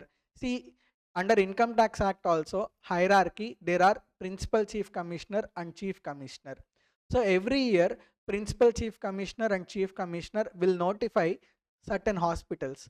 In those hospitals, if treatment is received for specified diseases and medical bills of such treatment is reimbursed by employer, that benefit is not taxable. Let's say Sunrise Hospitals is approved hospital by chief commissioner for the purpose of treatment of cancer. Employee went to Sunrise Hospitals, he got his cancer treatment done. Whatever the bills for cancer treatment are there, they are paid by employer. Whenever cancer bills 5 lakh rupees paid by employer is there, it is benefit received by employee. But those medical bills where they are paid in a hospital approved by chief commissioner. Now in those hospitals, if any medical benefit is received, that benefit is not taxable. So whatever the reimbursement of medical expenses by employer is there in a hospital approved by chief commissioner for treatment of specified diseases, in that hospital whatever the medical benefit received by employee is there, that benefit is not taxable. Next, incurred for treatment of any illness relating to COVID-19. See, employee wife got COVID. She was admitted into hospital. Whatever the COVID bills are there, all COVID bills are paid by employer. Now benefit is received by employee, right? But that benefit is not taxable to the employee. That benefit is fully exempt. So if employer reimburses any medical expenses with regard to COVID-19 illness of either employee or his family members, whatever the medical expenses that are reimbursed are there, those medical expenses benefit is not taxable to the employee. But this is subject to 3 conditions satisfaction of. What are those 3 conditions? COVID-19 positive report. So COVID-19 positive report is required to be submitted, and the day on which COVID-19 was declared for that patient, from the date onwards for the next 6 months, whatever the medical diagnosis documents are there, okay, COVID-19 treatment related documents, those documents are required to be submitted, and COVID-19 medical expense certificate from the doctor. See, once you take treatment in a hospital, hospital will give the certificate, so and so person paid so and so amount for the purpose of treatment of COVID-19. That medical expenditure certificate is also required to be submitted. Sir, why it is required to be submitted? It is a evidence. It is a evidence that actually this much of expenditure was spent for COVID-19 medical expenses. Are you able to understand? So like reimbursement of medical expenses for treatment of COVID-19 is not taxable to the employee, but 3 conditions are required to be satisfied. COVID-19 report is required to be submitted. Medical diagnosis documents within 6 months. Whatever the medical diagnosis documents are there, they are required to be submitted. COVID-19 medical expenditure certificate is also required to be submitted. If all these three conditions are satisfied, then benefit received for treatment of COVID-19 is not taxable to the employee. Next, medical insurance premium, health insurance premium approved by IRDA. See, insurance premium paid by employer to the employee. That insurance premium is not taxable to the employee. When I use it to work in Infosys, up to 5 lakh rupees, I have cover. That means if something happens to me, up to 5 lakh rupees medical expenses will be taken care by Infosys. Do you really think Infosys pays 5 lakh rupees? No, Infosys will not pay 5 lakh rupees. What Infosys do? Infosys will pay insurance premium on my name. So whatever the insurance premium paid by Infosys on my name is there, okay, let's say Infosys paid 30,000 rupees insurance premium. That is benefit received by me. Why? Because if I apply separately for insurance premium, from my pocket I need to pay 30,000 rupees. But here who paid the insurance premium?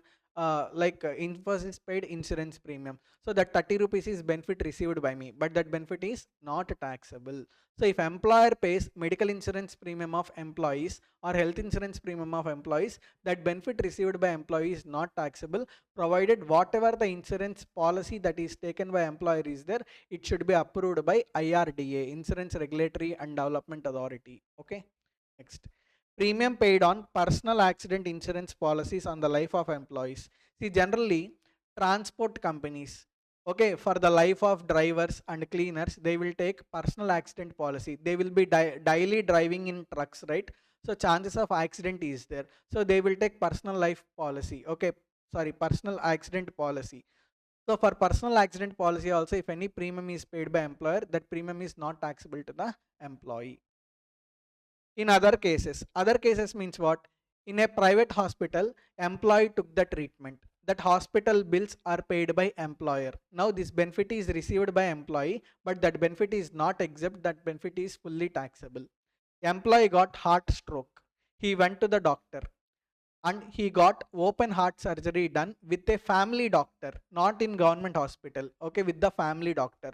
Now for open heart surgery, he charged 8 lakh rupees. Total 8 lakh rupees is paid by employer. It is benefit received by employee. That benefit is fully taxable to the employee because medical facility is provided in a hospital other than government hospital and other than hospital owned by employer. That means in a private hospital or with family doctor, if any medical facility is received, and for such medical facility, if bills are paid by employer, that benefit is fully taxable to the employee. If medical facility is provided outside India, see, there are some types of cancer for which you can find a treatment only outside India. Okay, or there will be certain types of diseases which are cured exclusively outside India. So if any medical treatment is received outside India, majorly there are three expenses that can be incurred. First, patient has to be taken outside the country. For that, travel expenses will be there.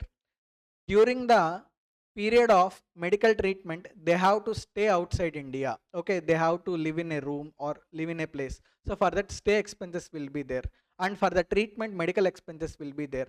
So whenever medical treatment is provided outside India, three type of expenses will be there, like first travel expenses, stay expenses, and medical expenses. Okay, medical expenses and stay expenses, they are exempt up to amount permitted by RBI. Balance is taxable. Whatever the balance is there, that balance will be taxable. RBI permitted 3 lakh rupees for medical treatment. Actual medical treatment is 3 lakh 70,000 rupees. Employer reimbursed 3 lakh 70,000 rupees. Now 3 lakh 70,000 rupees is benefit received by employee. Out of 3 lakh 70,000 rupees, 3 lakhs is exempt, 70,000 is taxable because RBI permitted only 3 lakhs. Up to the amount permitted by RBI, whatever the medical expenses facility received is there, that is exempt, balance is taxable. Are you able to understand? So for medical treatment and stay expenditure, whatever the amount permitted by RBI is there, that is exempt, balance is taxable. Next, for traveling expenses, here another thing, along with patient, one attendant also go. For patient and one attendant, if any benefit is given, that benefit is not taxable and it is exempt up to the amounts permitted by RBI, beyond is taxable. Now, along with patient, two attendants went. That means patient is employee, employee wife and employee son also went. That means along with patient, 2 extra persons went. Only for one person the exemption is available. For another attendant, exemption is not available. It is taxable. Are you able to understand? So let's say stay expenditure per day is $300. Out of $300, for patient and one attendant, $200 is only exempt. Balance $100 is taxable. That means medical treatment facility exemption is available only for, stay expenditure benefit exemption is available only for patient and one attendant.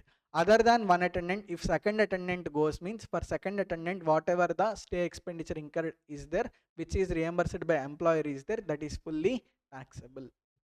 Next, traveling expenses. Listen carefully.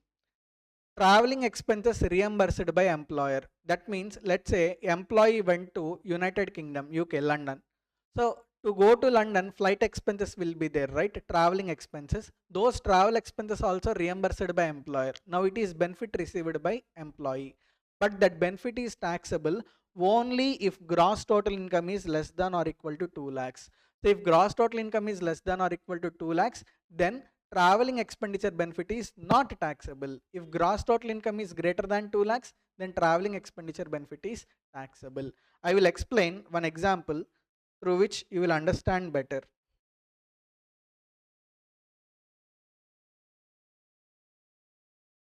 For example, medical expenses, stay expenses, travel expenses,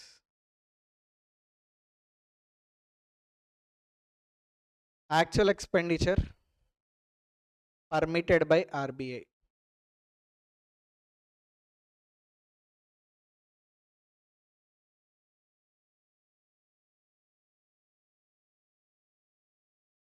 Taxable. Now, gross total income of employee is 1,85,000. How much? 1,85,000. Actual medical expenses are 70,000. Amount permitted by RBI is 64,000.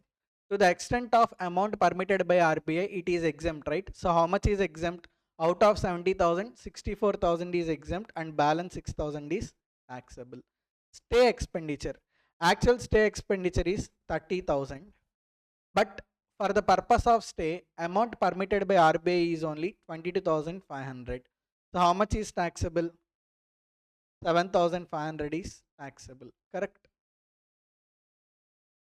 So medical expenditure, stay expenditure, to the extent amount permitted by RBI, it is exempt, balance it is taxable. In examination also, no confusion. He will give amount permitted by RBI, to that extent you will exempt it, balance you will tax it. Are you able to understand? Next, travel expenses. Let's say travel expenses are 15,000. What I said, in order to tell whether travel expenses are taxable or not, what you need to check? You have to check gross total income. Gross total income including medical expenditure benefit and stay expenditure benefit. How much is medical expenditure benefit? 6,000. Stay expenditure benefit 7,500. So 1,85,000 plus 6,000 plus 7,500. How much? 1,98,500. It is less than 2 lakhs, right? So this travel expenditure benefit is not taxable. Are you able to understand? I will make another change. For example,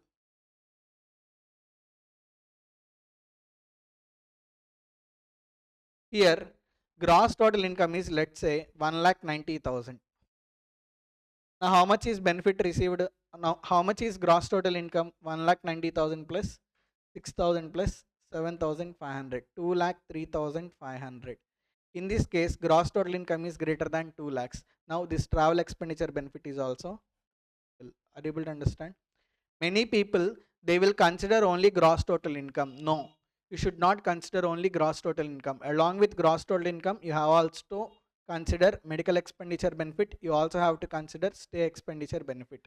So gross total income plus medical expenditure benefit plus stay expenditure benefit. If all these three together, if it is greater than 2 lakhs, then medical benefit is like taxable. Travel expenditure benefit is taxable. Otherwise, travel expenditure benefit is exempt. Medical allowance, that means if any lump sum amount is given for treatment, every month to employee 20,000 rupees is given for medical expenses, lump sum amount. This is medical allowance that is fully taxable. I told family members, medical facility can be given to employee or his family members. Sir, who are family members? Family members can be either spouse, any children. That means whether children are dependent or independent, whether children are married or unmarried, that is not relevant. If medical facility is given to children, then that benefit is exempt, subject to if facility is given in government hospital or hospitals approved by government. So for this purpose, medical facility family means spouse. Children can be any children, dependent or independent, married or unmarried, dependent parents, dependent brothers and sisters. That means for independent parents, if any medical facility is given, that benefit is not exempt. For example, my daddy is earning money, I am also earning money by working in a company. Medical expenses of my father reimbursed by my employer. Now, my father is not dependent on me. My father is independent of him. Now, whatever the medical expenses that are reimbursed, it is benefit received by me. That benefit is fully taxable. Are you able to understand? Because he is not covered under definition of family. Only dependent parents are covered. So this is all about medical facility. I explained very clearly. Hope this will be useful. Now, let us discuss car facility.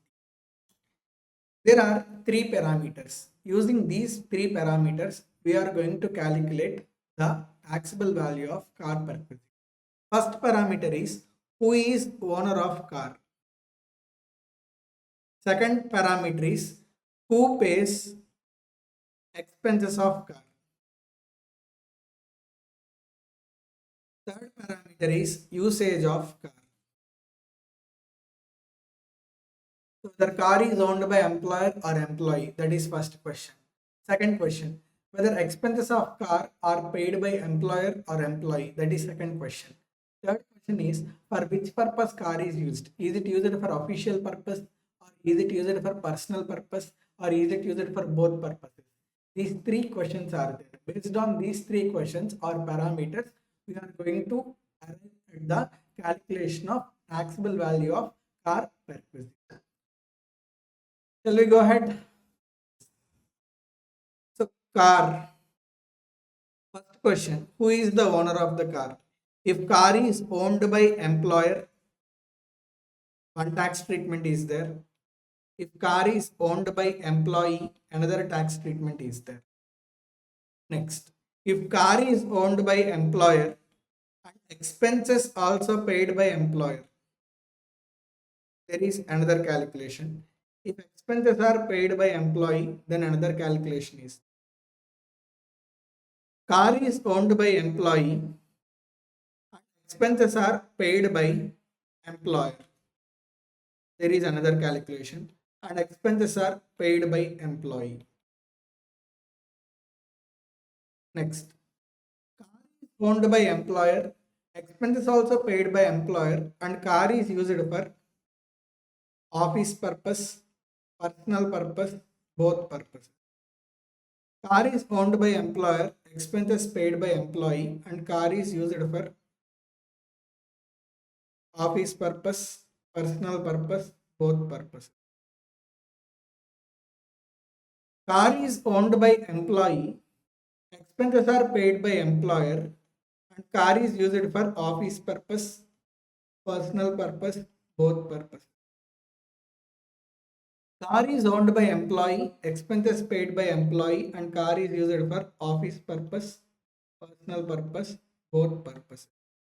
That means in total, how many cases are there? 1, 2, 3, 4, 5, 6, 7, 8, 9, 10, 11, 12. So out of 12 cases, if car is owned by employee and expenses also paid by employee, let's say I am working in Infosys. I purchased a car. For car, maintenance expenses also paid by me, fuel expenses, repair expenses. And I am using car for office purpose, I am using car for personal purpose, or I am using car for both purposes. See, is there any benefit received by me? No, there is no benefit received by me. Why? Because employer is not paying anything. Employer is paying certain expenses and I am using car for personal purpose. Then there is benefit received by me. But here car belongs to me, expenses paid by me, and car is used by me for office purpose or personal purpose or both purposes. No benefit is received from employer. So in this case, whether it is used for personal purpose or office purpose or both purposes, in these three cases, it is not taxable. Why is it not taxable?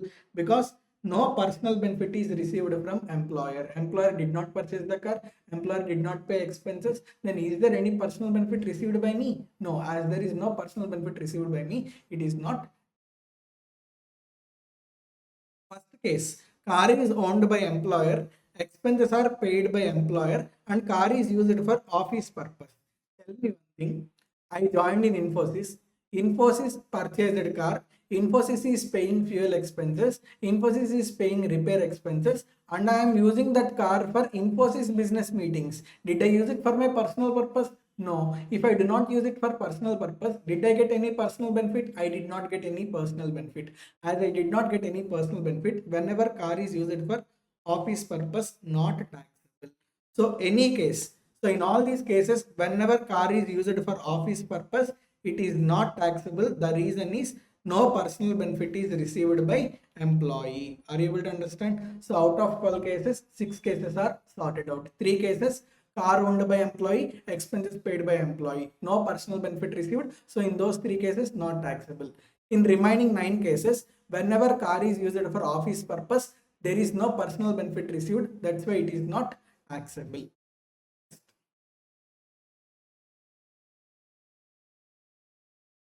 Car is owned by employer and expenses are paid by employer. Car is used for personal purpose. Infosys purchased car. Infosys is paying fuel expenses and repairs expenses. I am using that car for my family tours. In that car, quite often I am going on family tours. That means completely that car is used by me for my personal purpose. There is benefit received by me because I am using that car for my personal purpose.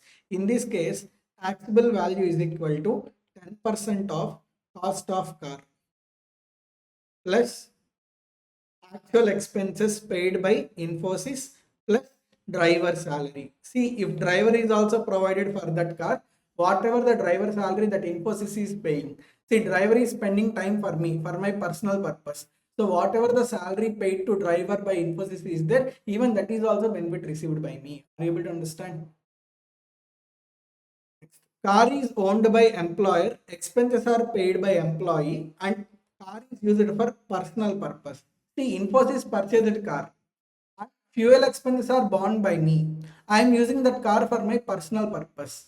See, there is personal benefit received by me because car do not belong to me, car belongs to Infosys.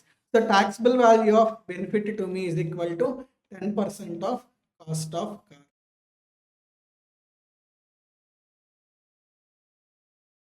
Next, car is owned by employee, expenses are paid by employer. I purchased a car, but Infosys is paying petrol bills. Infosys is paying service bills. But I'm using that car for my personal purpose. There is personal benefit received by me because maintenance expenses are paid by Infosys. So in this case, taxable value is equal to actual expenses paid by employer plus driver salary.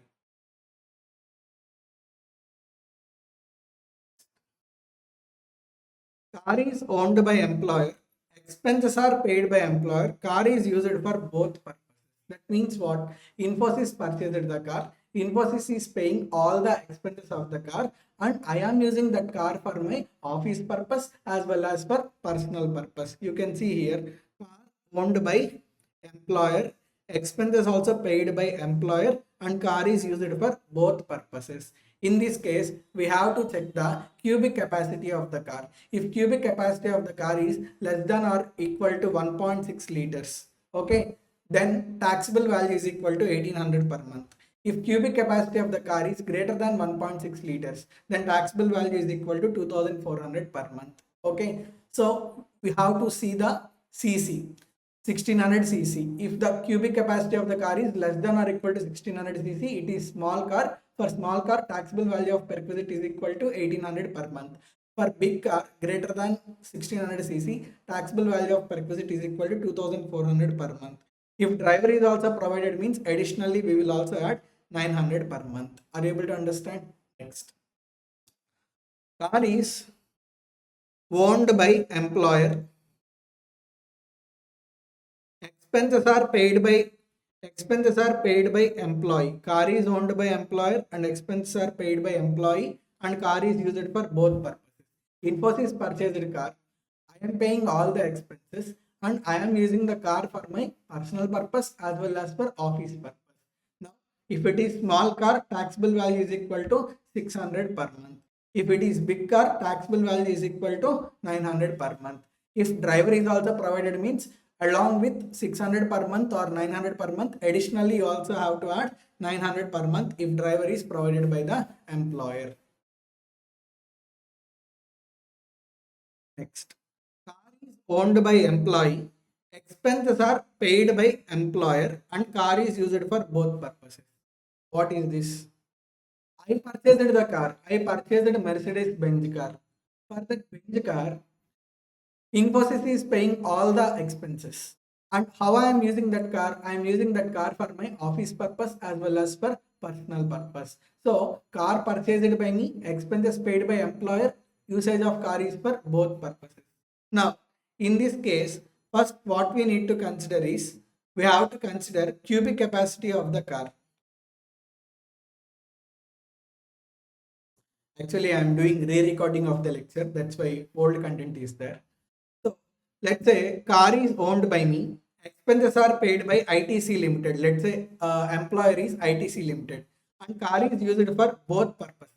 Car cubic capacity is 3000 cc. That means it is a big car. First, you have to take expenses paid by employer. Let's say employer paid for that Mercedes Benz car in 1 year. Expenses are 1,50,000. You can see here expenses met by employer. From that you need to reduce office purpose expenses. If it is small car, you have to reduce 1800 per month.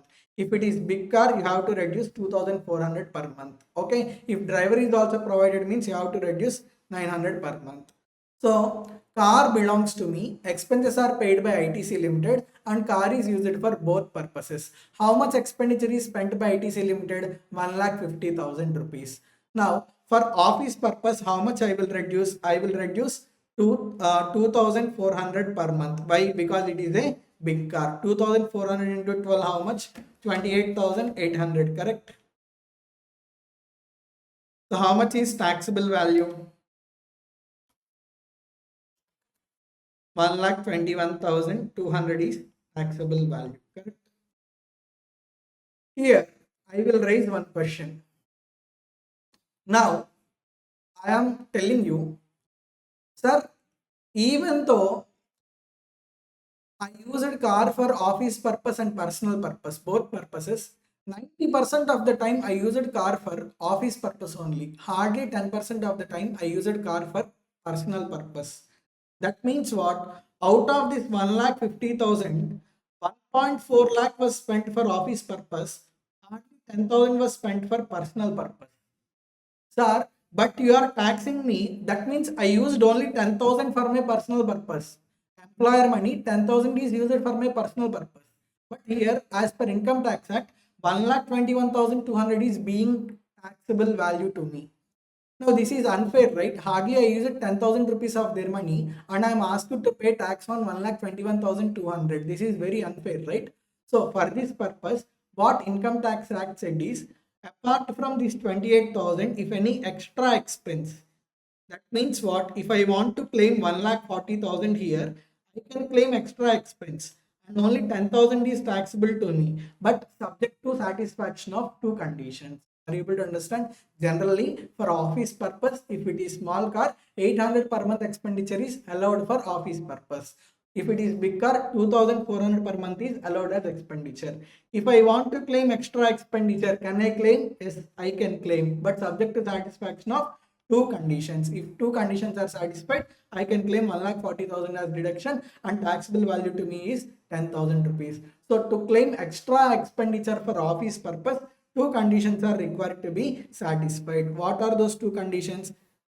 Employer has maintained complete details of journey undertaken for official purpose, which may include date of journey, destination, mileage, amount of expenditure incurred thereon. So, in this case, if I want to claim extra expenditure over and above 1800 or 2400 per month, employer has to maintain proper details for that car. Okay, like employer has to maintain details for office purpose. When the car went for office purpose, what is the date of journey, what is the mileage, what is the date of destination, how many kilometers traveled, what is the amount of petrol that is consumed, okay, what is the expenditure that is incurred there on. All these details which are incurred for office purpose, they are to be properly maintained by the employer, and employer has to give the certificate that whatever 1,40,000 or extra expenditure above 1,800 or 2,400 is there, that extra expenditure is incurred only for official purpose. Okay, employer has to give that certificate. So complete details has to be maintained, and certificate should be given by the employer for extra expenditure. So if these two conditions are satisfied, extra expenditure can be claimed. Are you able to understand? So whenever car is used for office purpose, and whenever more than 1,800 or 2,400 per month expenditure is required to be claimed, two conditions are required to be satisfied. First condition is maintenance of complete documents. Second condition is certificate is required to be given by the employer. So we have completed 12 cases, right?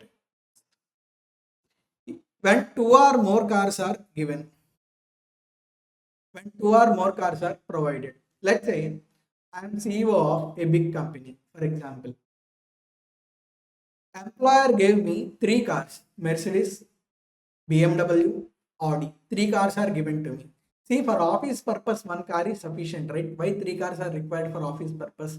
That's why if more than one car is given, at the option of the employee, only one car is treated as case 3. That means what? One car is considered as car given by employer, expenses paid by employer, and car is used for both purposes. Remaining two cars are taxed under case 2. Case 2 means what? Car is given by employer, expenses paid by employer, and car is used for office purpose as well as for personal purpose. So if more than one car is given, at the option of the employee, any one car is taxed as case 3, used for both purposes. Remaining all cars are taxed as case 2, used for personal purpose. Are you able to understand? Where any automotive conveyance other than car. See, other than car, if any automotive conveyance is given, news reporters are there. News channels generally give bikes to news reporters. So these news reporters goes to various places. They will collect news and give the news to the news channel. Let's say bike is given by news channel to the news reporter. News reporter is exclusively using that bike for office purpose. Morning he is coming to office, taking bike, collecting news. Evening depositing the bike in office and he is going away. Completely using that bike for office purpose. In this case, taxable value is nil. Are you able to understand? Second, bike is used for both purposes. Morning time, news reporter is using bike for collection of news. Evening time, he is going on a ride with his friends. So bike is used for both purposes. In this case, we have to consider expenses met by employer. Let's say for that car, every month 2,000 rupees petrol expenditure is incurred by employer. Out of 2,000 rupees, 900 per month is considered as office purpose expenditure. Balance 1,100 is considered as personal purpose, and that benefit is taxable. Are you able to understand? Next. Car facility is exempt in following cases. Whenever car facility is given for traveling between office and home or home and office, that cab facility is not taxable. That cab facility is completely exempt. Generally for software employees, software companies give a cab facility. Okay, a car facility to come from home to office or office to home. That car facility is totally exempt. Next, for Supreme Court judges and High Court judges, if any car facility is given, that car facility is not taxable. That car facility is exempt only if they are paying taxes under optional tax rates. If they are paying tax under default tax rates, again core perquisite is. So this is all about core perquisite.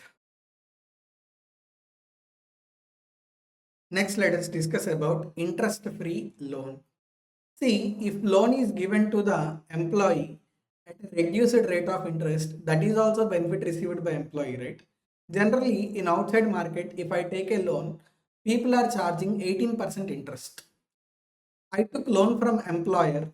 Employer asked me to pay only 7% interest. Outside, I am required to pay 18% interest. With employer, I am required to pay only 7% interest, which is beneficial. Obviously, paying interest to employer is beneficial because I am required to pay only 7%. So the difference of 18 minus 7, 11% benefit is there to me. Whatever that 11% benefit is there, that benefit is taxable to me as a perquisite. Why employer is giving that loan at very low rate of 7%? Because I am working with him. So whatever the benefit is there, that benefit is taxable to me as a perquisite. But interest-free loan is exempt in following cases. If the amount of loan is petty, it is less than or equal to 20,000, then that benefit is not taxable. Let's say I took 15,000 rupees loan from employer. On that 15,000 rupees, employer is not taking any interest. Even though he is not taking any interest, still no benefit is taxable to me. The reason is the amount of loan is less than 20,000. If the amount of loan is greater than 20,000, then we have to calculate interest-free benefit, and that benefit is taxable as a perquisite. So loan was taken for the purpose of treatment of specified diseases. See, we will study in chapter 6 reductions, specified diseases, for example, cancer. So for treatment of specified diseases, if any loan is taken from employer, then on such loan, whatever the interest rate benefit is there, that is not taxable, even though loan is greater than 20,000. Even loan amount is greater than 20,000. Let's say employee is suffering with cancer. He took 4 lakhs loan from employer. Employer is not charging any interest. If 4 lakhs is borrowed from outside, means he is required to pay 18% interest. So how much benefit is there to me? 18% interest rate benefit is there to me. That is not taxable because loan is taken for treatment of specified disease. Are you able to understand? Even though loan amount is greater than 20,000, still if loan is taken for treatment of specified disease, interest rate benefit is not at all. It is taxable in other cases. So market rate, what is market interest rate? For this purpose, market interest rate means rate charged by SBI as on first day of the relevant previous year on monthly, like maximum outstanding monthly balance minus interest actually paid by employee.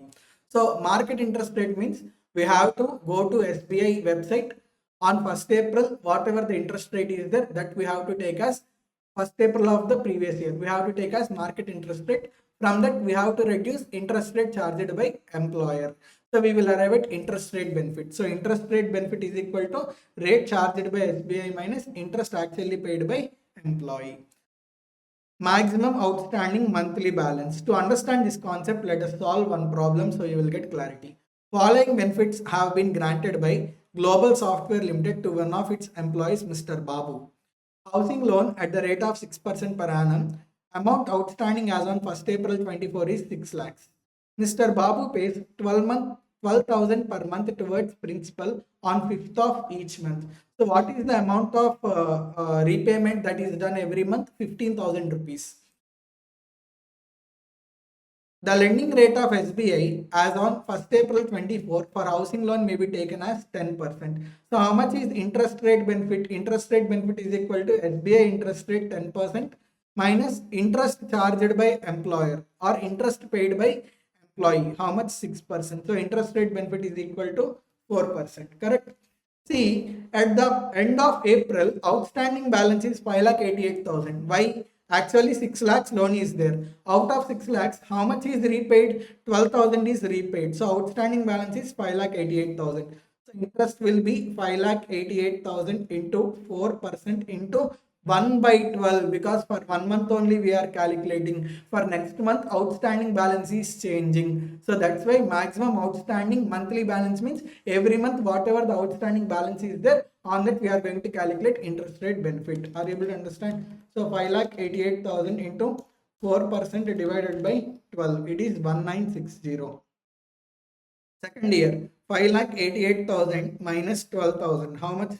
5,76,000. 5,76,000 into 4% into 1 by 12. How much? 5,76,000 into 4% divided by 12. It is 1920. So likewise, you calculate, it will be 1880. Next, it will be 1840. Next, it will be 1800. It will be 1760. If you want, you can calculate. It will be 1720. It will be 1680, 1640, 1600, 1520. How much is interest rate benefit that is taxable? 1520 plus 1560 plus 40 plus 60 plus 1720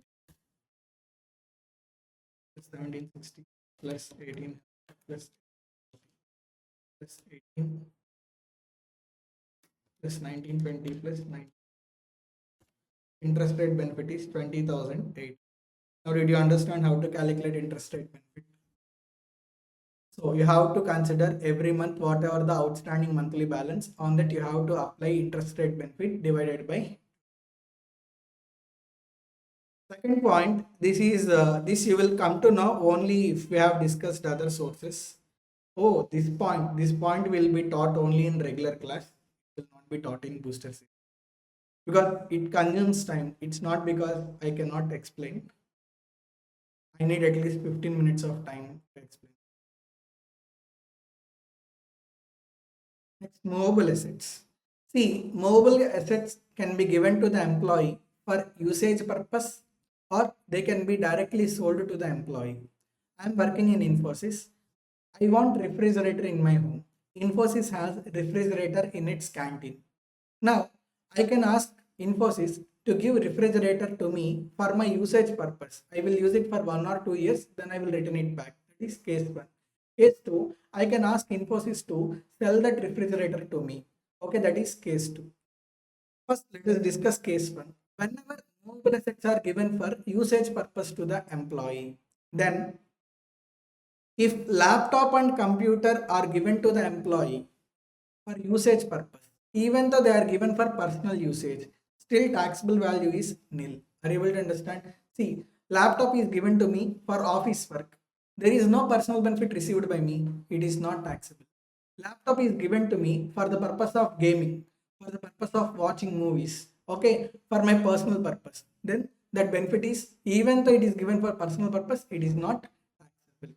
Remaining assets, if they are given for usage purpose, then if those assets are owned by employer, taxable value is equal to 10% per annum of actual cost of the asset.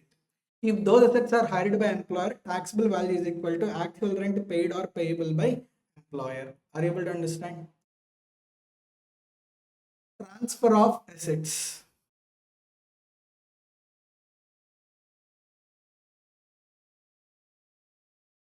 See, whenever asset is transferred by employer to employee, we have to calculate completed years. For completed years, we have to reduce the depreciation, and only on balance amount, okay, from balance amount, we have to reduce the sale value. Thereby, we will calculate the perquisite. Once we reduce depreciation, we will arrive at written down value. From that written down value, we have to reduce amount recovered from employee. So that's how we are going to calculate. See, calculation part I will explain through an example, so we will get complete clarity. But depreciation rates are different. Please be careful, listen very carefully. Under PGBP, for calculation of depreciation, separate depreciation rates are there. Under the head salaries, for calculation of movable assets perquisite, separate depreciation rates are there. Don't get confused. When you are doing perquisite calculation, you have to apply these depreciation rates. When you are calculating depreciation under PGBP, you have to apply those depreciation rates. Okay. So see, for this perquisite, if whatever the asset that is transferred, if asset transferred is laptop, computer and electronic gadget, rate of depreciation is 50% under written down value method.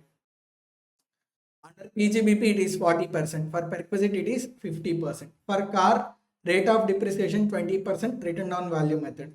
For other assets, rate of depreciation 10%, SLM method. See, let us see this example.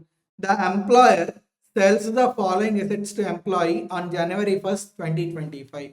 When asset was sold January 1, 2025.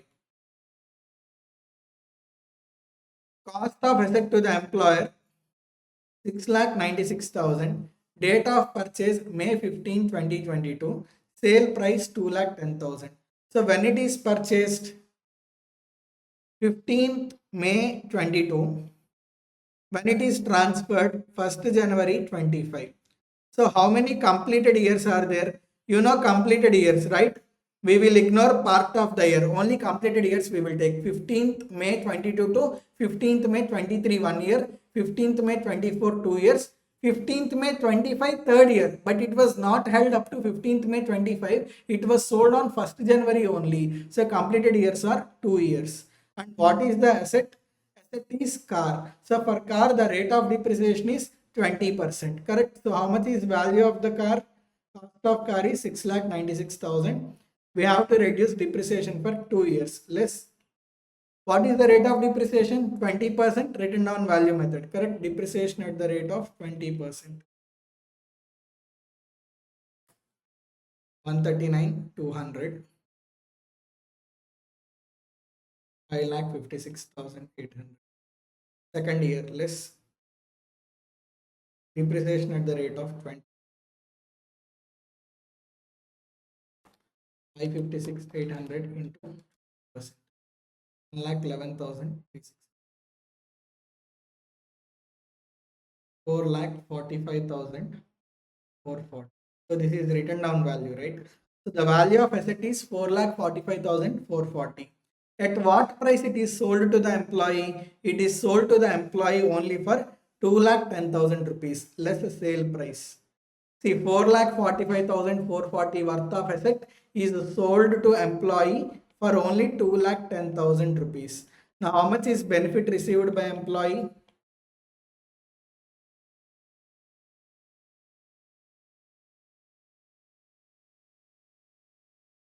2,35,440. Are you able to understand? Next, for computer, generally for computer, what is the rate of depreciation? 50% written down value method. Same, purchased on May 15, 22, sold on 1st January 25. How much is the value? Value is 1,17,000. So cost is 1,17,000.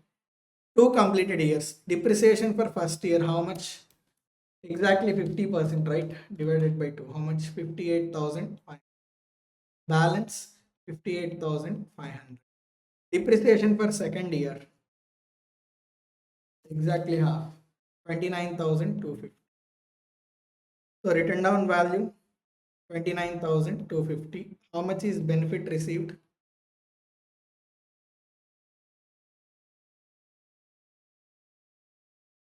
Benefit received is 24,270. Sorry.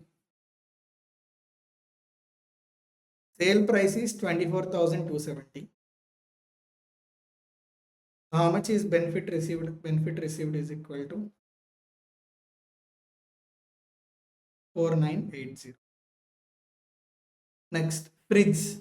Fridge rate of depreciation is 10%. Method is straight line method. So how many years? 2 years, right? Cost is 40,000. For straight line method, depreciation every year is same, right? Less depreciation 40,000 into 10% into 2 years. How much? 8,000. How much is benefit received? Sorry, not benefit received. Written down value. Written down value 32,000. It was sold for sale value how much? 1,000 rupees, right? Sale value 1,000. So benefit received is equal to 31,000.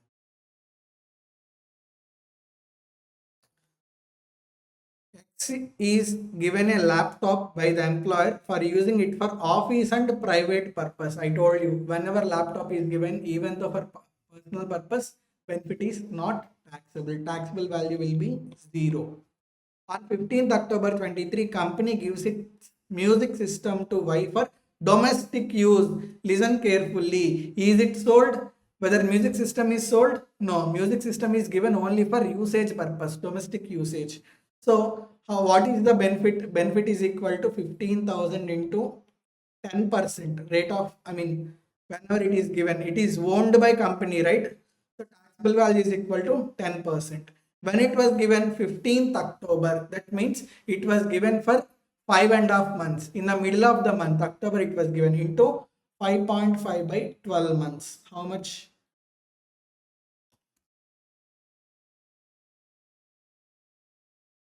687 point. Is it clear? Next, gift. See, cash gift is given. It is fully taxable to the employee. Okay, no exemption for cash gift. But gift is given in the form of kind. Whenever gift is given in the form of kind, we have to check the value of the gift. If value of gift is less than 5,000, then it is not taxable. If aggregate value of gifts received is greater than 5,000, then two alternatives are there. Either excess of 5,000 is taxable or fully taxable. So out of these two, any one is taxable. Employer gave cash gift, fully taxable. Employer gave watch. If value of watch is less than 5,000 and it is the only gift, not taxable. Value of watch is more than 5,000. Two alternatives are there. Either, let's say value of the watch is 8,000 rupees. Either total 8,000 is taxable or 8,000 minus 5,000, 3,000 is free or concessional food and non-alcoholic beverages. See, in office, if tea and snacks are provided, okay, it is basic courtesy, right? Once you go to office, tea or coffee will be given. So, basic courtesy, tea and snacks, if they are given, that is also benefit received by employee, but that benefit is not taxable. Other than tea and snacks, if lunch, dinner, okay, main menu is provided, then if it is provided during working hours, including overtime working hours or on holidays in a remote area, in rent-free accommodation, we have discussed about remote area. So if free food and non-alcoholic beverages are provided in remote area, then that benefit is not taxable. If free food and non-alcoholic beverages are provided during working hours, including overtime or on holidays at office or business premises, then we have to check if the value of the food is less than 50 rupees, then exempt. Completely exempt. If value of food is more than 50 rupees, then up to 50 rupees it is exempt, excess is taxable. Let's say value of lunch is 40 rupees, it is not taxable. Value of lunch is 60 rupees, up to 50 rupees exempt, balance 10 rupees is taxable. In some of the MNC companies, they will give vouchers.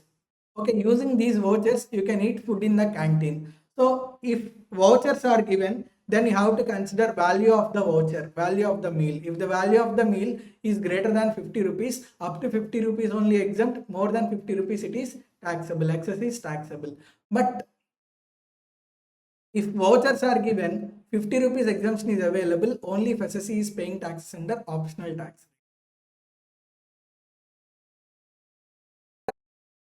Next, sweat equity shares, specified securities.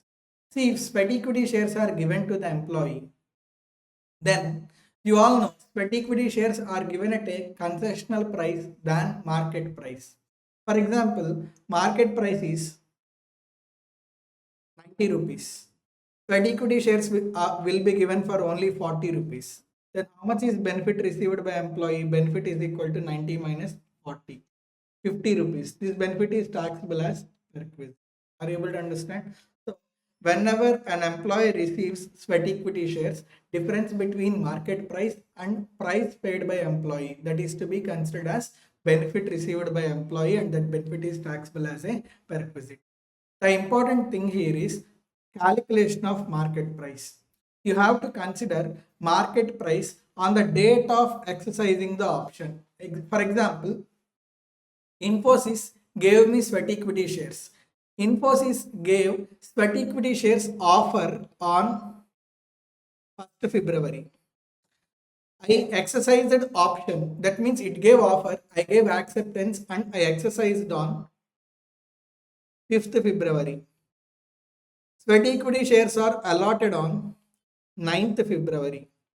On which date I have to consider the market price? I have to consider market price on the date of exercising the option. Are you able to understand? So what you need to consider is market price or on the date of exercising the option minus sweat equity shares purchase price of employee. These two differences to be considered as benefit received by employee and it is taxable as perquisite. See, market price 90 rupees, well and good. You have to consider market price on the date of exercise of the option. But how do we know market price, sir?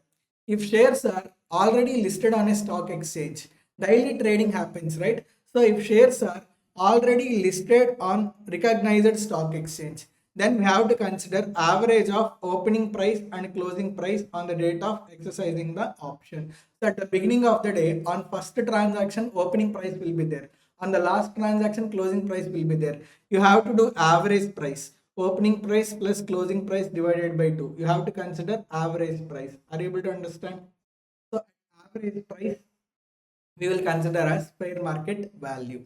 If shares are traded in more than one recognized stock exchange, let's say Infosys shares are there. They are traded on Bombay Stock Exchange. They are also traded on National Stock Exchange. Now, on the date of exercise of the option, whichever the stock exchange has done higher trading of that particular stocks, that stock exchange's average price you have to consider as fair market value. Let's say Infosys shares in Bombay Stock Exchange traded are 8,000. In National Stock Exchange traded are 9,000. Where Infosys shares are traded more, National Stock Exchange. So in National Stock Exchange, on the date of exercise of the option, whatever the average price is there, that average price is to be taken as fair market value. Are you able to understand? Listed but not traded in more one recognized stock exchange. What do you mean by this? Let's say date of exercise of option. Date of exercise of option is on Sunday. On Sunday, whether stock exchange is available, Sunday stock exchange is not available. On Saturday, whether stock exchange is available, on Saturday also stock exchange is not available. On Friday, whether stock exchange is available, yes, on Friday stock exchange is available. On Friday, whatever the closing price is there, that closing price we have to consider as fair market value. Are you able to understand? So listed the closing price of the share on any recognized stock exchange on a date closest to the date of exercising of the option and immediately preceding such date. Are you able to understand? Listed but not traded in more than one recognized stock exchange. What do you mean by this? Infosys shares are traded on Bombay Stock Exchange and National Stock Exchange, but date of exercise of option is exercised on Saturday. On Saturday, whether market is available? No. So you have to take Friday. On Friday, you have to consider in which stock exchange higher shares are traded. Let's say in Bombay Stock Exchange, 12,000 Infosys shares are traded. In National Stock Exchange, 9,000 Infosys shares are traded. Where highest trading happened? Bombay Stock Exchange, right? So in Bombay Stock Exchange, on Friday, whatever the closing price is there, that closing price will be considered as fair market value. If shares are not listed on a recognized stock exchange, then like fair market value will be determined by merchant banker. So if unlisted shares are there, for unlisted shares, you have to arrive at fair market value based on the valuation given by the merchant banker. Traveling, touring, etc. See, generally in offices, employees gets vexed up. Whenever employees gets vexed up, employer provides, tour facility. So let's say tour facility is provided to employee.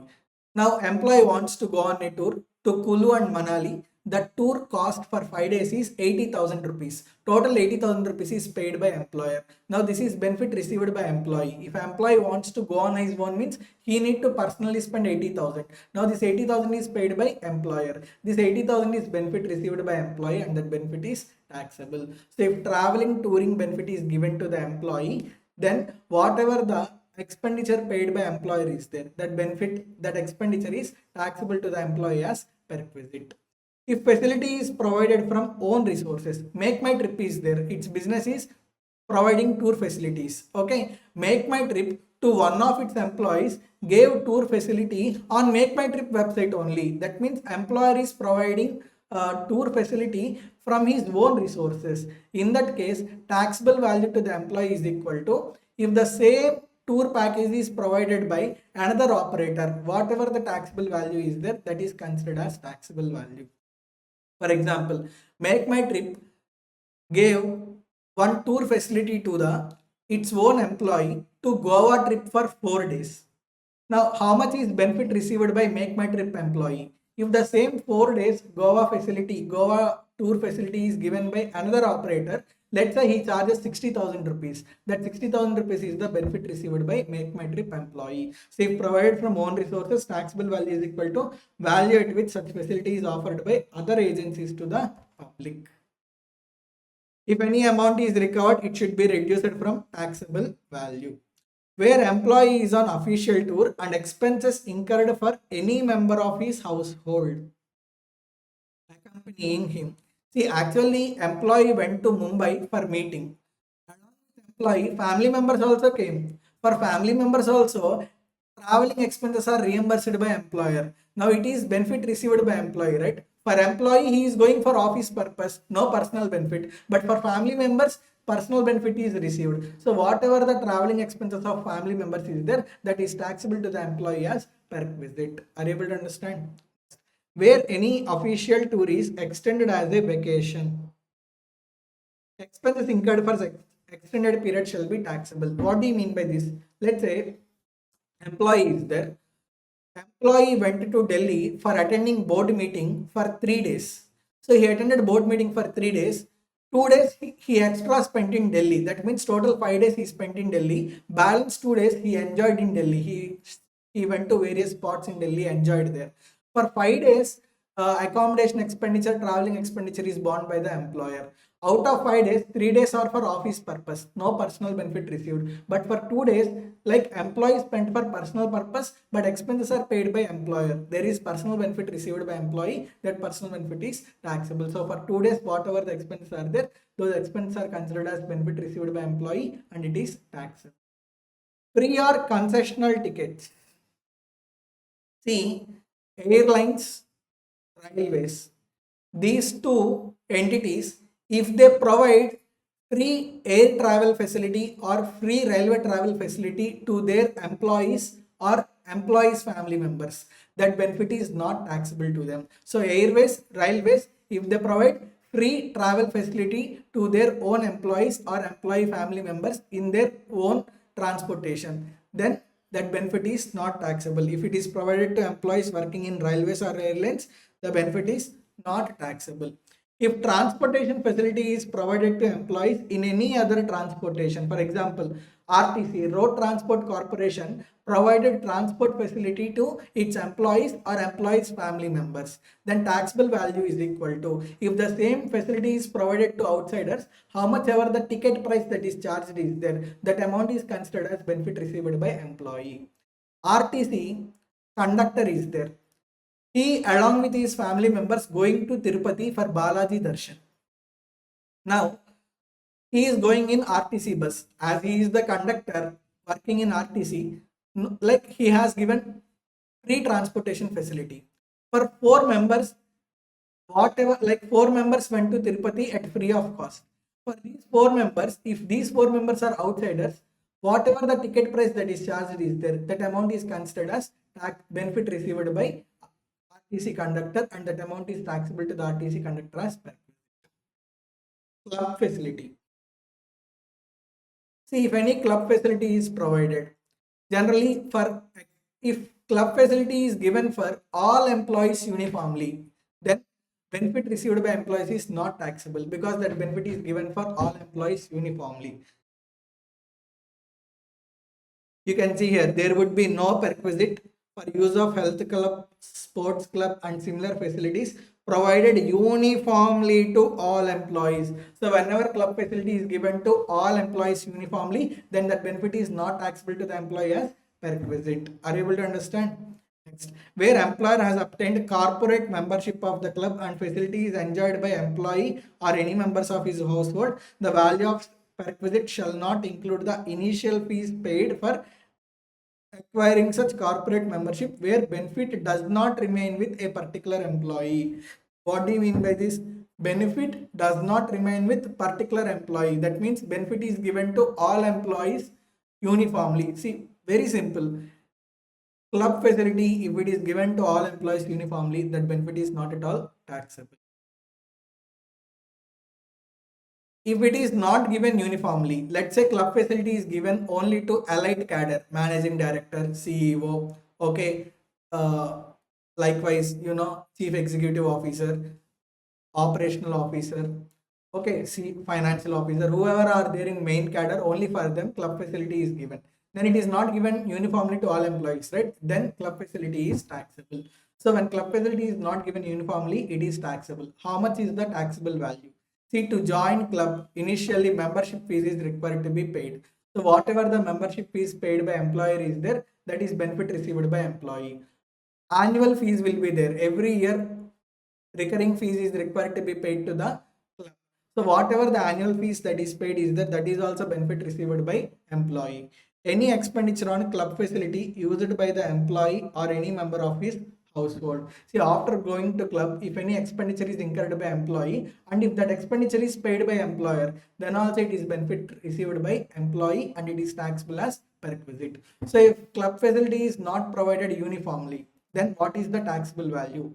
Initial membership fees paid by employer, that is taxed to the employer as perquisite. Every year whatever the renewal fees paid is there, that is also taxed to the employer as perquisite. Employee expenditure, employee club expenditure reimbursed or paid by employer, even that is also considered as benefit received by employee and it is taxable as perquisite.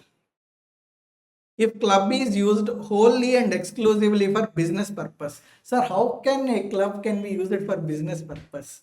Club can also be used for business purpose. Cinema actors are there for Bahubali for 5 to 6 months. The duty, I mean, the job of the actors is to make their body get prepared for the movie. So, like cinema production house is there. It has taken club membership.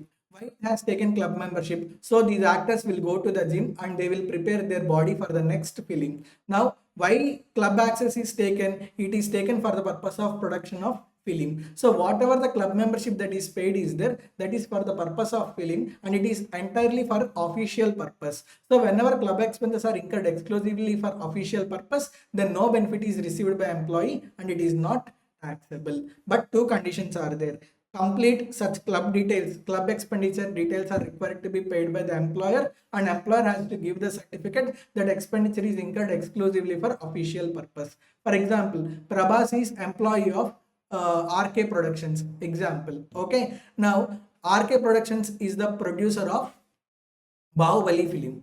Now RK Productions is employer, Prabhas is employee. He is daily going to the gym only for the purpose of movie. That means club expenses are incurred for official purpose. Now no personal benefit received by Prabhas. It is not taxable. Subject to the condition, RK Productions has to maintain proper expenditure details of club and RK Productions have to give the certificate that club expenditure is incurred exclusively for movie production. If these two conditions are satisfied, then benefit is not taxable.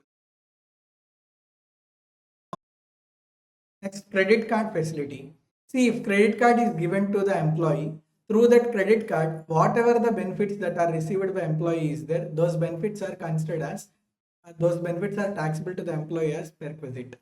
You all know, initially for credit card, membership fees will be there, 500 rupees plus GST, 2000 plus GST, 3000 plus GST. If that membership fees is paid by employer, that is benefit received by employee and that initial membership fees is taxable to the employee as perquisite.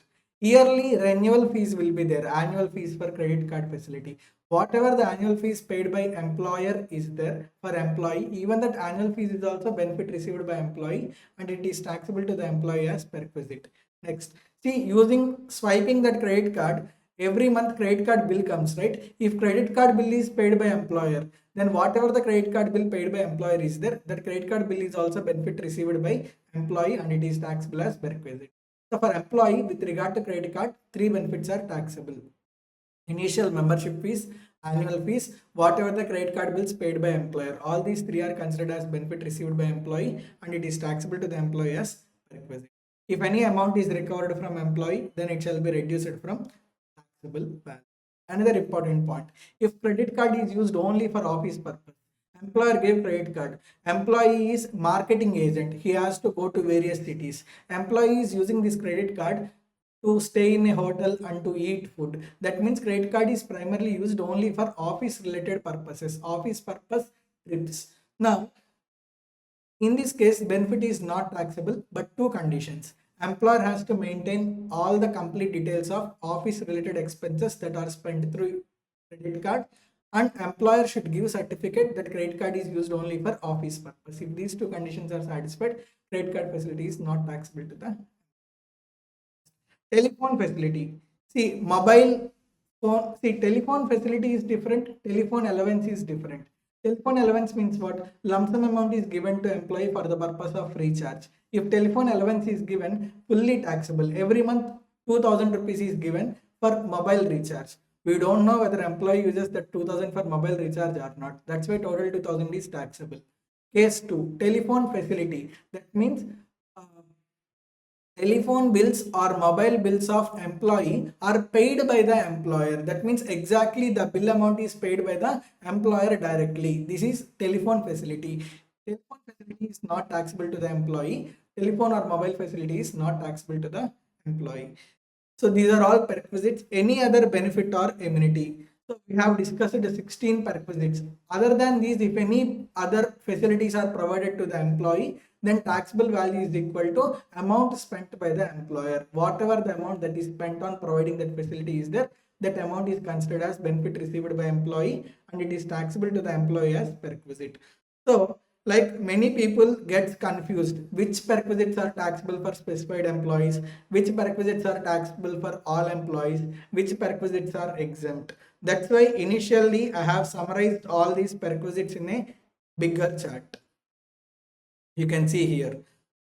So benefits taxable only in hands of specified employees, you can see here. Benefits taxable in the hands of all employees. Once you finish revision of all the perquisites, see this chart, remember this chart before going to the examination, just go through this chart so you will have an idea which perquisites are taxable for specified employees, which perquisites are exempt and which perquisites are taxable for all employees. So perquisites very long. I really, kept lot of effort explaining all this. This should be useful to you. The only thing is, I have spent more than 3.5 lakhs to set up the studio and for the equipment. Two employees are working for me for material preparation, editing videos, and I'm giving all these lectures to you at free of cost, booster series of lectures. My only intention is I have spent this much amount and for the purpose of benefit of students. So whatever the effort that I'm keeping, I like from last 10 days, I reduced my practice and I'm focusing on these lectures. So whatever the time that I have spent, whatever the money that I have invested, okay, whatever the hardship that is there, it should benefit as many students as possible. So once if you find all these content as useful, please share it with all your friends, okay, all your fellow students, so it will be useful to them also. I don't want to monetize it. Okay, currently my intention is not that, but as this much equipment investment was invested, so the only objective is this should benefit many students as possible. So once if you find it useful, tell to your fellow friends and students as well. Next, leave travel concession.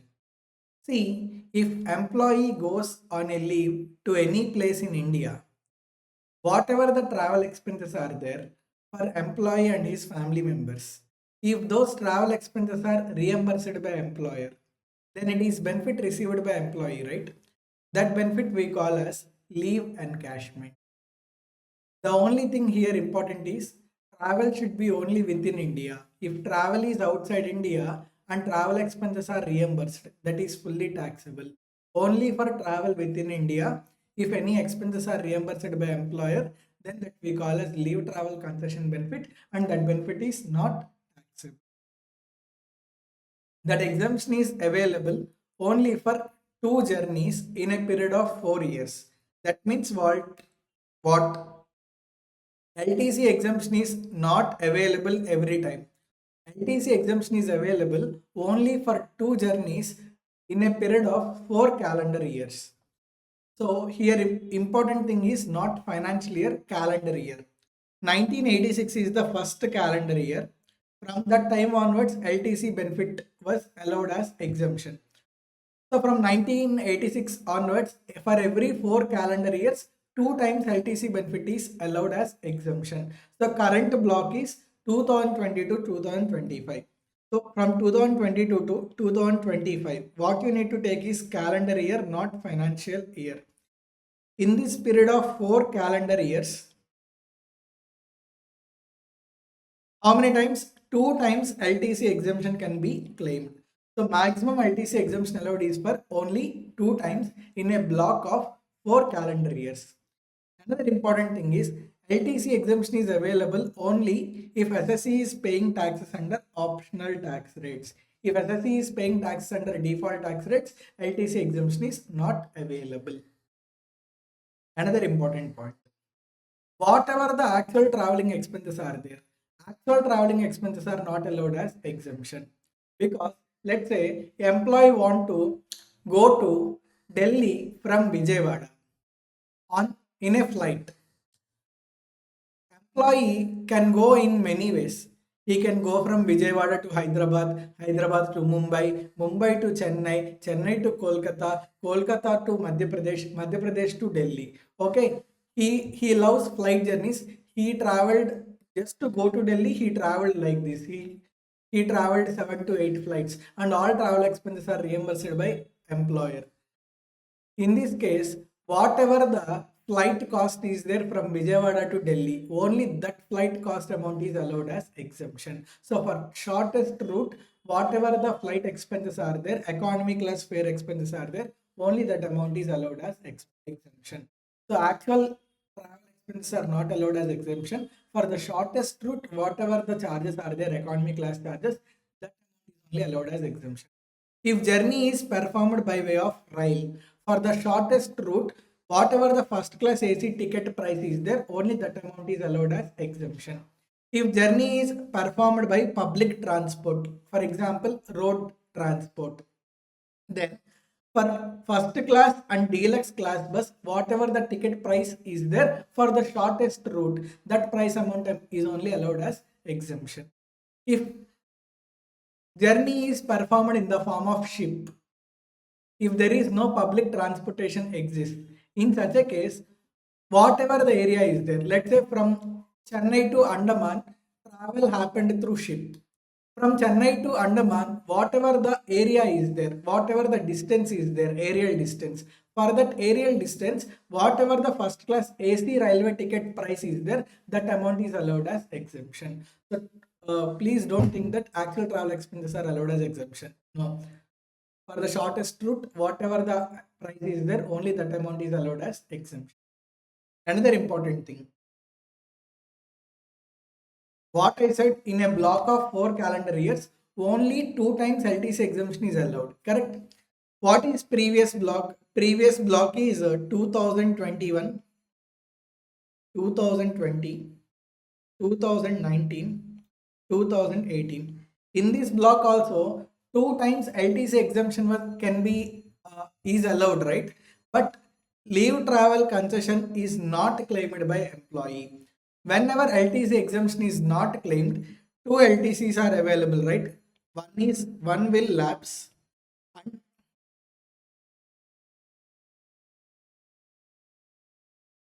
Second LTC, second leave travel concession exemption can be carry forwarded to next block. Next block is what? Next block is 2022, 2023, 2024, 2025. That means in this next block, total three. Whatever the carry forward is there, that one LTC exemption and two LTC exemptions which are ordinary allowed. Total three LTC exemptions can be availed. That means in any particular block of 4 calendar years, if LTC exemption is not availed, or if only one LTC exemption is availed, then whatever the balance one LTC exemption is there, that can be carried forwarded to next block. In next block, in total, three LTC exemptions can be availed by employee.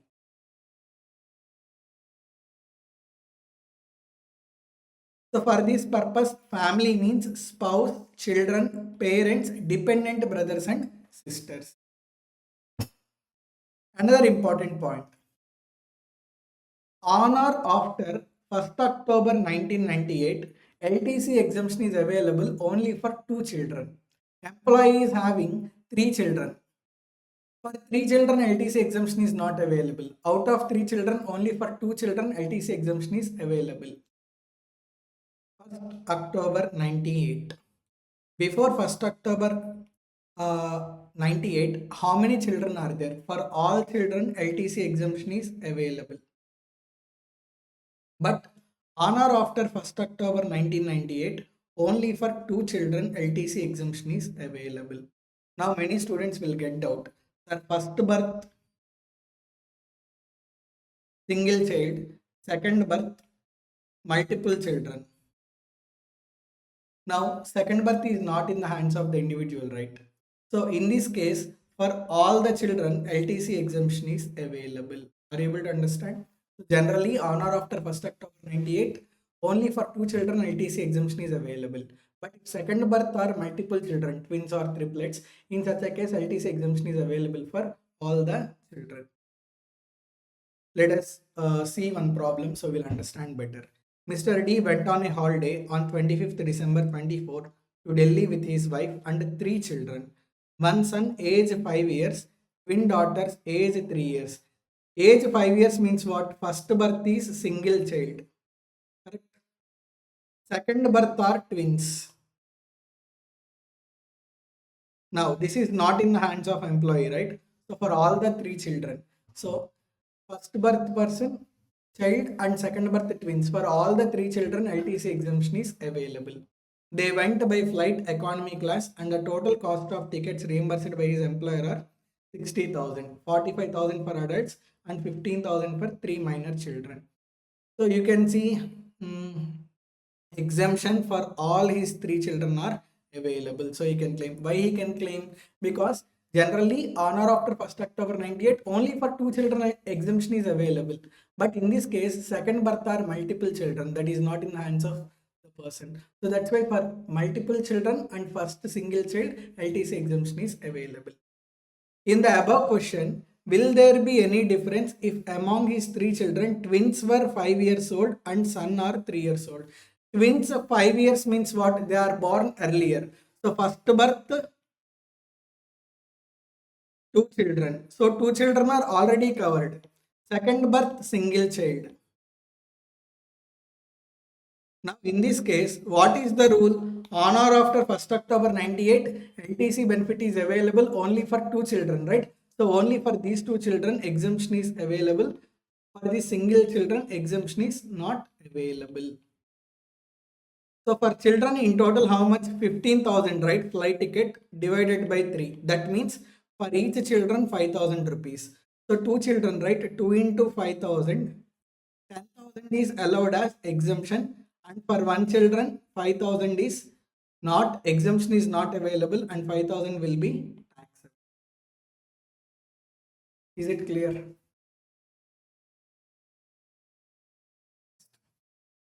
See, there are 4 types of provident funds: recognized provident fund, unrecognized provident fund, statutory provident fund, public provident fund. In recognized provident fund, it means what? It is the provident fund which is approved by Commissioner of Income Tax, that we call as recognized provident fund. Those provident funds which are not approved by Commissioner of Income Tax are there. Those we call as unrecognized provident funds. Statutory provident funds means what? In case of statutory provident fund, like it is only for government employees. So it applies to employees of government, railways, semi-government institutions, local bodies, universities, and all recognized educational institutions. So these set of employees, uh, for these employees, whatever the provident fund is there, that provident fund we call as statutory provident fund.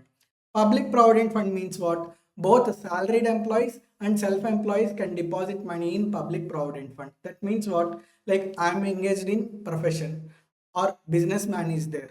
Okay, for them provident fund concept will not be there by employer. Employer, there is no employer for business people and professional people. So even those persons also, if they want to deposit money in provident fund, they can deposit in public provident fund. Are you able to understand? So four types of provident funds are there. Now, employer, he will contribute to provident fund of employee, PF account of employee. So every month to PF account of employee, employer will contribute. Employee will also contribute, right? There will be employer contribution and there will also be employee contribution. On employer contribution, there will be interest, right? Let's say employer contributed 1 lakh rupees. On that 1 lakh rupees, Provident Fund organization will pay interest. So there will be interest on employer contribution and there will be interest on employee contribution. So likewise, Provident Fund amount gets accumulated on a monthly basis. Every month there will be employer contribution, there will also be employee contribution, and there will be interest on employer contribution and interest on employee contribution. So prima facie 4 questions are there. First question is taxability of employer contribution. How employer contribution is taxable? Second question is taxability of employee contribution. Third question is taxability of interest. On employer contribution and employee contribution, there will be interest, right? The third question is taxability of interest. Fourth question is after some time, employee will withdraw money from Provident Fund, right? At the time of withdrawal, what is the taxability? So taxability at the time of withdrawal.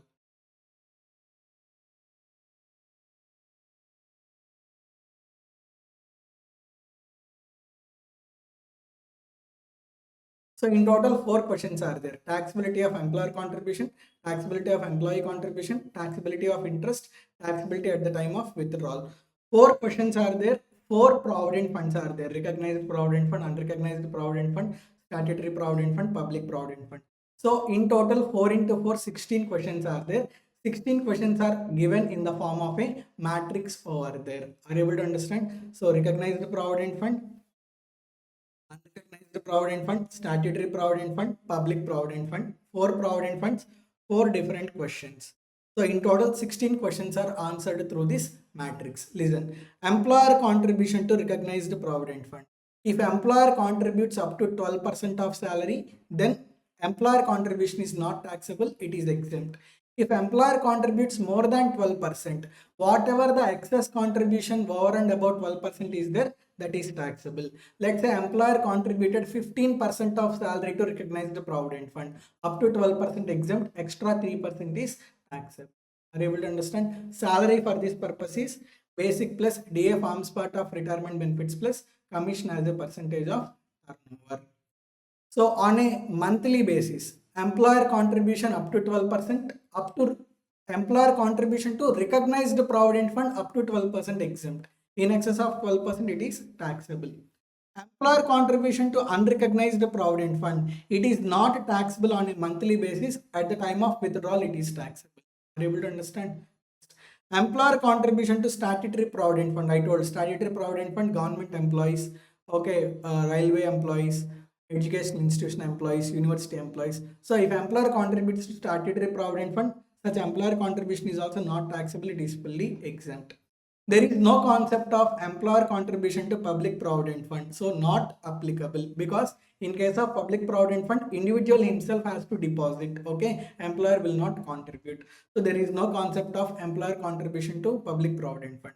Next, employee contribution. See, I am working in Infosys. My own money I am depositing in provident fund account. If my own money, if I am depositing it, will it be taxable? It is not taxable. I am getting salary. Salary already taxed. That salary amount I am depositing in employees provident fund account. Again, will it get taxed? It is not taxed.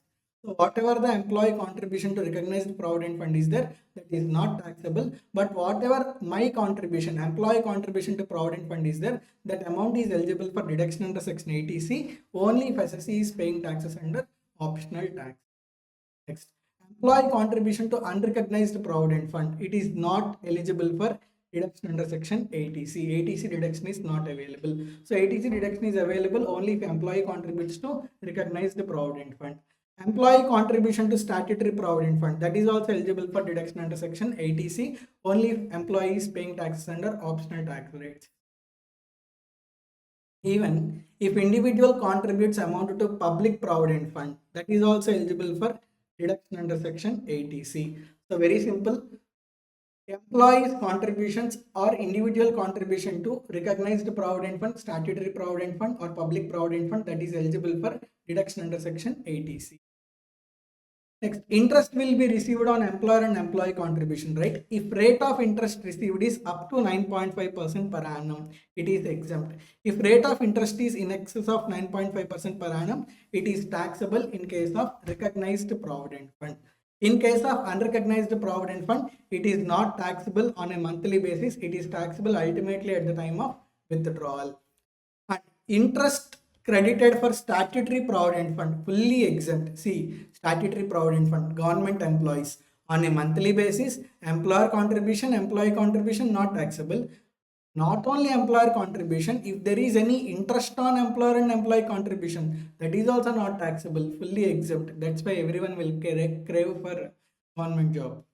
Next, interest related to public provident fund, that is also fully exempt. Now, withdrawal, amount received on retirement, etc. Withdrawal. First, I will explain for unrecognized provident fund.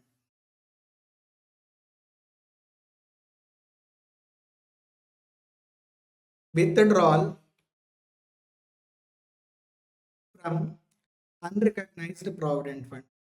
See, there are four components, right? From unrecognized provident fund, ultimately at the time of withdrawal, if employer contribution is withdrawn, at the time of withdrawal, employer contribution is taxable under the head salaries. If an interest on employer contribution is withdrawn, then also it is taxable under the head salaries. Employee contribution withdrawn, whatever the employee contribution that is withdrawn is there, that is not taxable. Sir, why is it not taxable? One simple logic I will tell. I will deposit 20,000 rupees in my savings bank account. After 2 years, I will withdraw 20,000 rupees. Will it be taxed? It will not be taxed because my own money I have withdrawn. Same concept. Employee contribution, his own personal money he deposited in Provident Fund. After some time he is withdrawing that money. Will it be taxed? It will not be taxed. On the amount deposited, if any interest is generated, that is income, right? So that's why interest on employee contribution is taxable under income from other source. Interest on employee contribution taxable under. So at the time of withdrawal, employer contribution withdrawn, interest on employer contribution withdrawn, taxable under salaries. Employee contribution withdrawn, not taxable. Interest on employee contribution withdrawn, taxable under other sources. Next. See, if amount is withdrawn from statutory provident fund and public provident fund at the time of withdrawal, it is not taxable, it is fully exempt. Next, from recognized provident fund, you can see here, if amount is withdrawn from recognized provident fund, accumulated balance of recognized provident fund, very important. Amount withdrawn from recognized provident fund. If employee withdraws amount from recognized provident fund after completion of 5 years of service, that means after completing 5 years, amount withdrawn from recognized provident fund, not taxable, exempt. Before completion of 5 years, amount withdrawn by employee from recognized provident fund. What is the question here? Whether employee finished 5 years. No, employee did not finish 5 years. Even before 5 years only, employee withdrawn amount from recognized provident fund. Then we have to check the reason why employee withdrawn before 5 years. If employee withdraws before 5 years because of his ill health or closure of business by employer. Employer closed the business, employee became unemployed. That's why he withdrawn the money. Valid reason. Ill health of the employee, he could not do the job, withdrawn money, valid reason.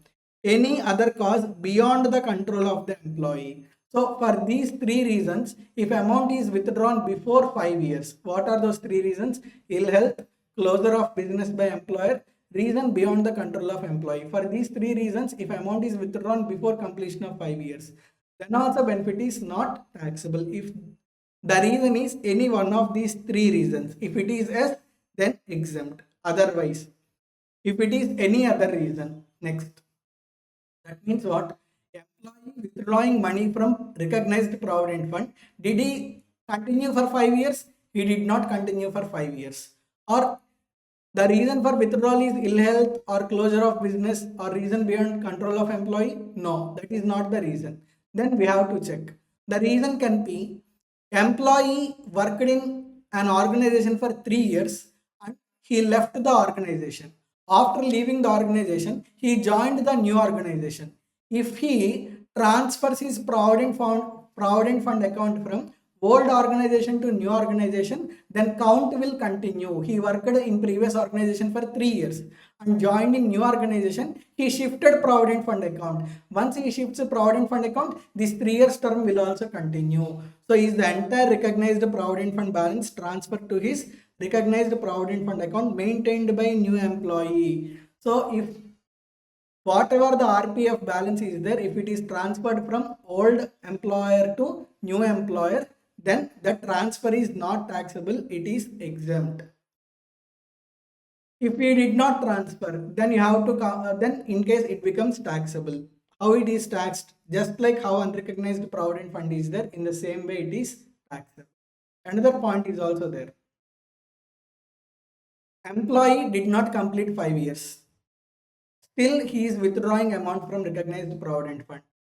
The reason for withdrawal is not ill health, not closure of business by employer, not any reason beyond the control of employee, but he is transferring recognized provident fund account to NPS account under section 80 CCD. So RPF amount is transferred to NPS account. If RPF amount is transferred to NPS account before 5 years, then also it is exempt.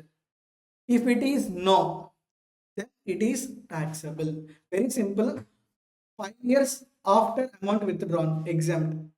Before 5 years withdrawn, three reasons, exempt. Before 5 years withdrawn, reason is not the three reasons. Then other reasons are there. What are those other reasons? Transfer of amount to new employer or transfer of amount to pension scheme, NPS. Then also it is exempt.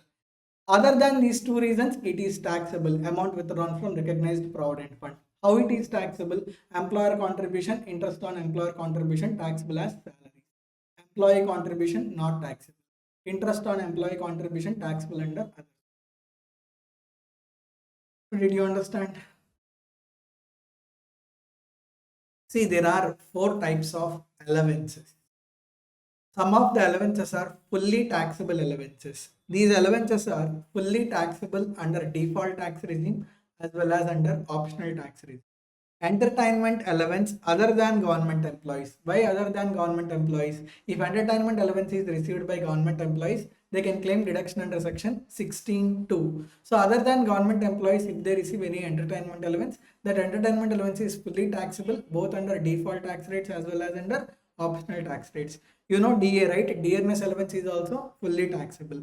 Overtime allowance for doing extra work, if any allowance is received, that is also fully taxable. Medical allowance, we have discussed. If lump sum amount is given for medical expenses, medical allowance, that is also fully taxable. City compensatory allowance. Whenever employee shifts from one place to another place, non-metro to metro, their cost of living is higher. So to compensate cost of living, if any extra allowance is given, that allowance we call as city compensatory allowance. Interim allowance, servant allowance, project allowance, food allowance, tiffin, lunch or dinner allowance, warden allowance, all these allowances are fully taxable. Transport allowance to employee other than physically handicapped employee. See, for physically handicapped employees, if they receive any transport allowance, from that they can claim exemption up to 3,200 rupees per month. So other than physically handicapped employees, if they receive any transport allowance, such a transport allowance is taxable, fully taxable. And any other cash allowance. So all these allowances are fully taxable.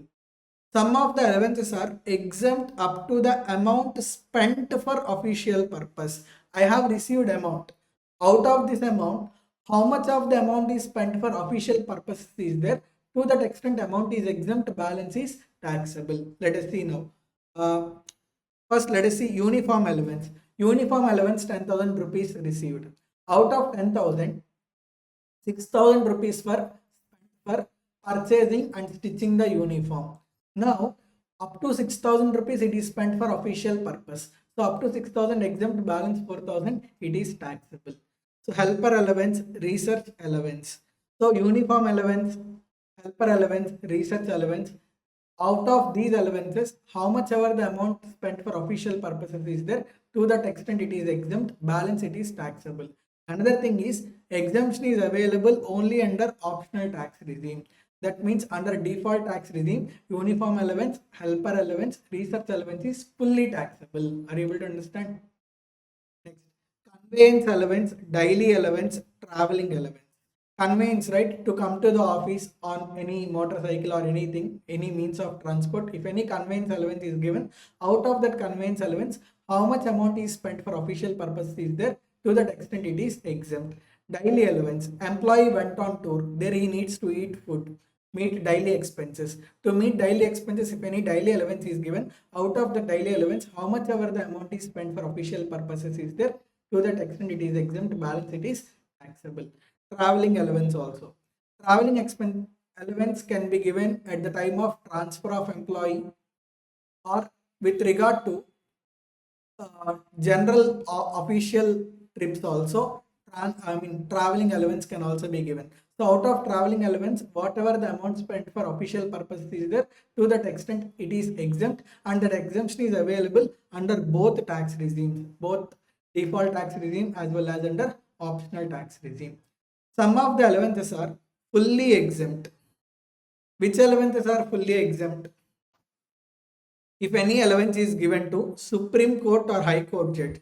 So for Supreme Court judge and High Court judge, if any allowance is given, such allowance is fully taxable. Sorry, such allowance is fully exempt only under optional tax rates. If they are paying tax under default tax rates, allowance to Supreme Court judge or High Court judge is fully taxable. Salary and allowance paid by United Nations organization to its employees. UNO paid salary to employees, and that salary is received by Indians or residents in India. That salary is fully taxable, right, generally. But if salary is received from UNO, even though it is Indian income, it is not taxable, it is fully exempt. Not only salary, if any pension is received from UNO, even that pension amount is also not taxable, even that pension amount is also fully exempt. Next, sumptuary allowance.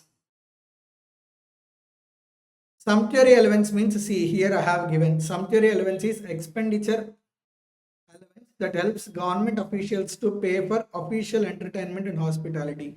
See, Supreme Court judge is there. Many people will come to meet him, Prime Minister, President, like this. Whenever these people come, he has to give bouquet, he has to take care of food expenses and all. So to meet official expenses, if any lump sum allowance is given to High Court judges or Supreme Court judges to meet hospitality expenditure, that allowance we call as sumptuary allowance. So sumptuary allowance given to High Court judge or Supreme Court judge is not taxable, it is fully exempt.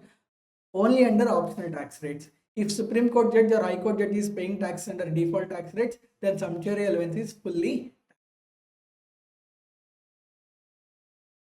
See, there are three conditions. First condition is individual should be Indian citizen. He should be a government employee. He should be working outside India. If these three conditions are satisfied, generally Indian foreign service people are there. They will work in visa offices outside India. They will work in Indian visa offices outside India. Now they all are Indian citizens.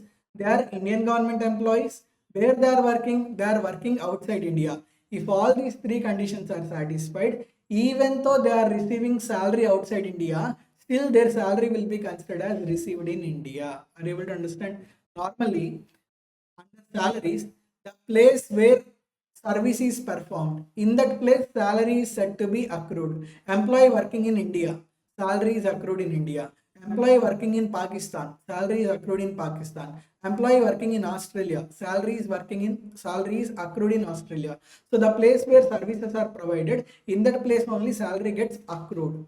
But if these three conditions are satisfied, individual should be Indian citizen, government employee, working outside India. If these three conditions are satisfied, even though government employee is working outside India, still his salary will be deemed as accrued in India. So for those government employees, whatever the salary is there, that will be considered as accrued in India and it is taxable.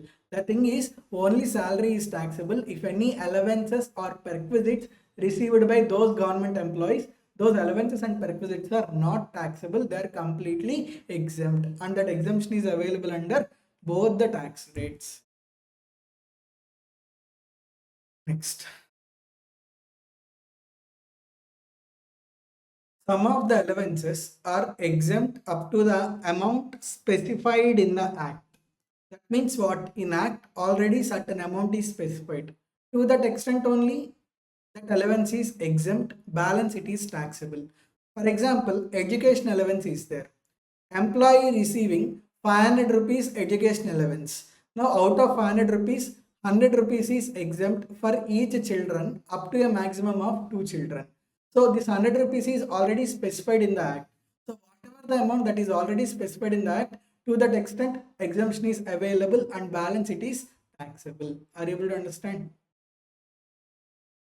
So, like many are there, out of these, there are some allowances are very important. Children education allowance, hostel allowance, mm, transport allowance, next HRA allowance. So, as amounts are given, these allowances you can read, but important ones I am going to explain. This one also, allowances given to transport system. Children education allowance. If any children education allowance is received, out of that allowance, exemption is available for 100 rupees per month per each children up to a maximum of 2 children. Employee having 4 children, out of 4 children, only for 2 children, employee can claim exemption. Hostel allowance is there. That means children hostel allowance. Employee children if they are studying in hostel, and for that purpose if any hostel allowance is received from employer, out of hostel allowance that is received, 300 rupees per month is exempted up to a maximum of 2 children. Next, transport allowance given to those employees who are physically handicapped. So if generally if transport allowance is given, that is fully taxable.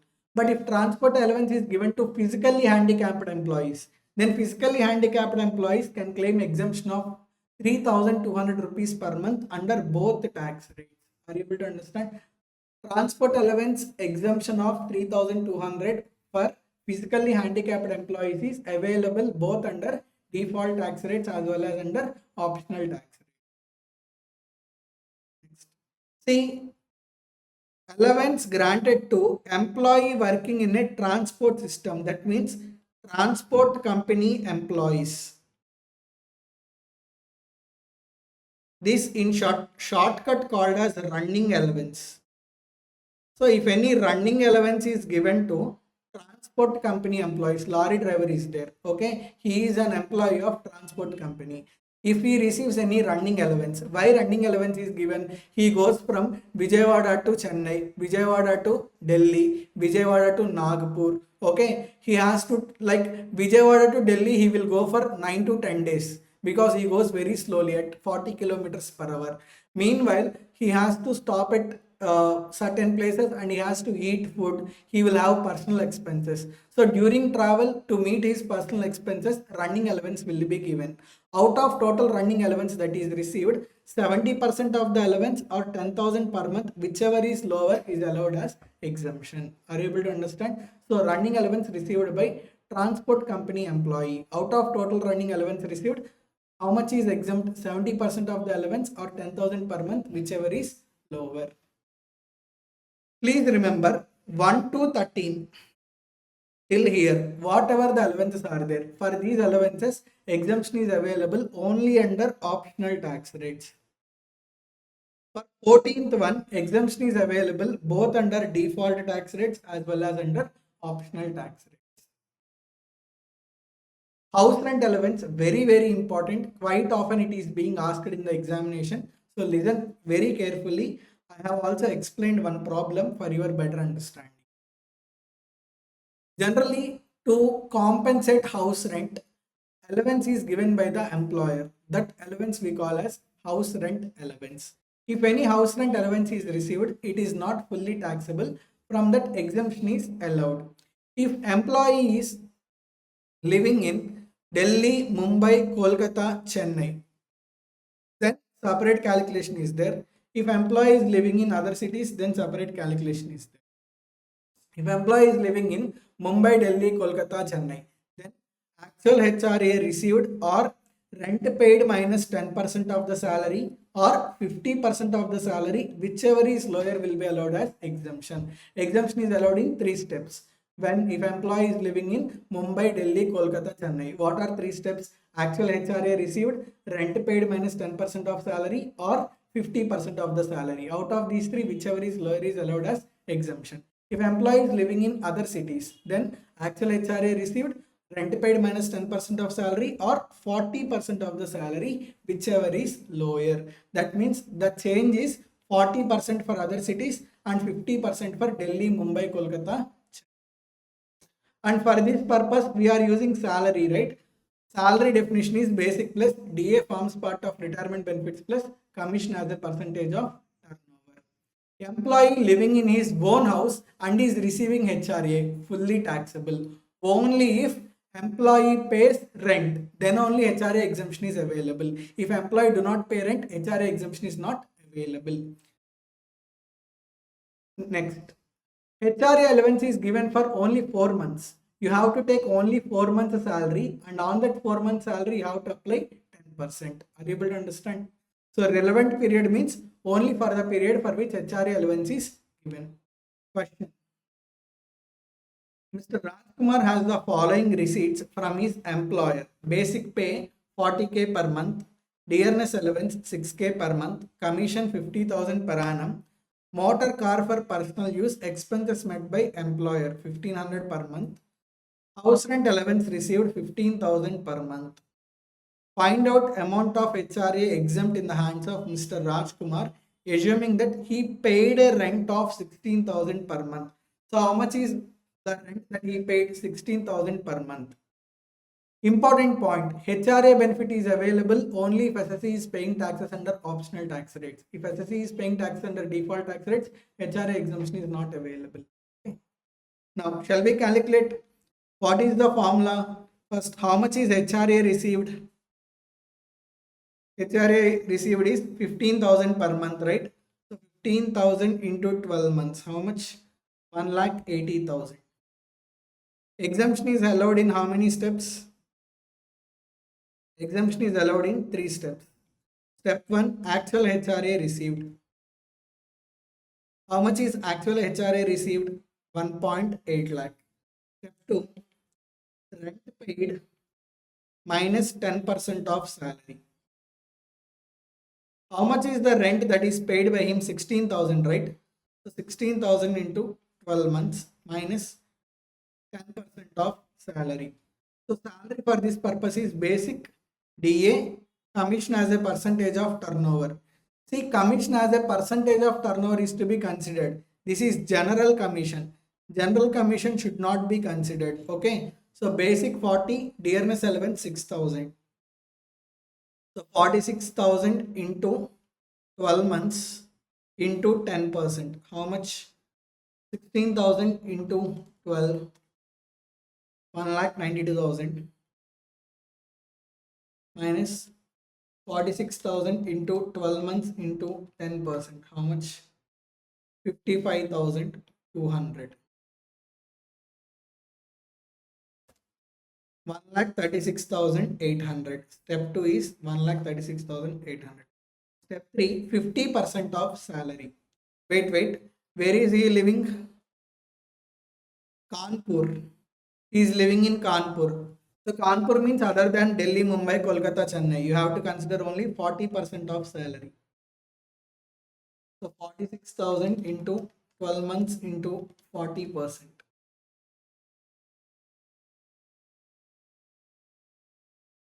2,20,800. Whichever is lower means 1,36,800 is allowed as exemption. How much is taxable? 43,200 is tax. Now did you understand? 43,000. So that's all about HRA. Now let us discuss deductions under section 16. First 16(1)(a) standard deduction. See, there is amendment. Under default tax rates, standard deduction is allowed up to 75,000 rupees. Please remember, earlier 50,000 under both tax regimes. Now under default tax regime, standard deduction was increased from 50,000 to 75,000. Under optional tax rates, standard deduction is 50,000. Under default tax rates, standard deduction is 75,000. Please remember. And in examination, once you finish calculation of salary, you please claim standard deduction. Many students forget to claim standard deduction. You should claim standard deduction. Okay. For default tax rates, you should claim 75,000. For optional tax rates, you should claim 50,000. Section 16(2). See, section 16 to 16(3), these reductions are available only under optional tax rates. 16(1) standard deduction is available under both tax regimes, but 16 to 16(3) is available only under optional tax rate. 16(2) entertainment allowance. Deduction for entertainment allowance under section 16(2) is allowed only for government employees. That means only government employees can claim deduction under section 16(2). See, whatever the entertainment allowance that is received by government employee is there, first that is included in gross salary, later on deduction is allowed. How much deduction is allowed? 5,000 rupees or 1/5 of basic salary or actual entertainment allowance received, whichever is lower. Are you able to understand? Actual entertainment allowance 5,000 rupees, 1/5 of the basic salary. Out of these three, whichever is lower is there, that is allowed as deduction. Section 16(3), profession tax.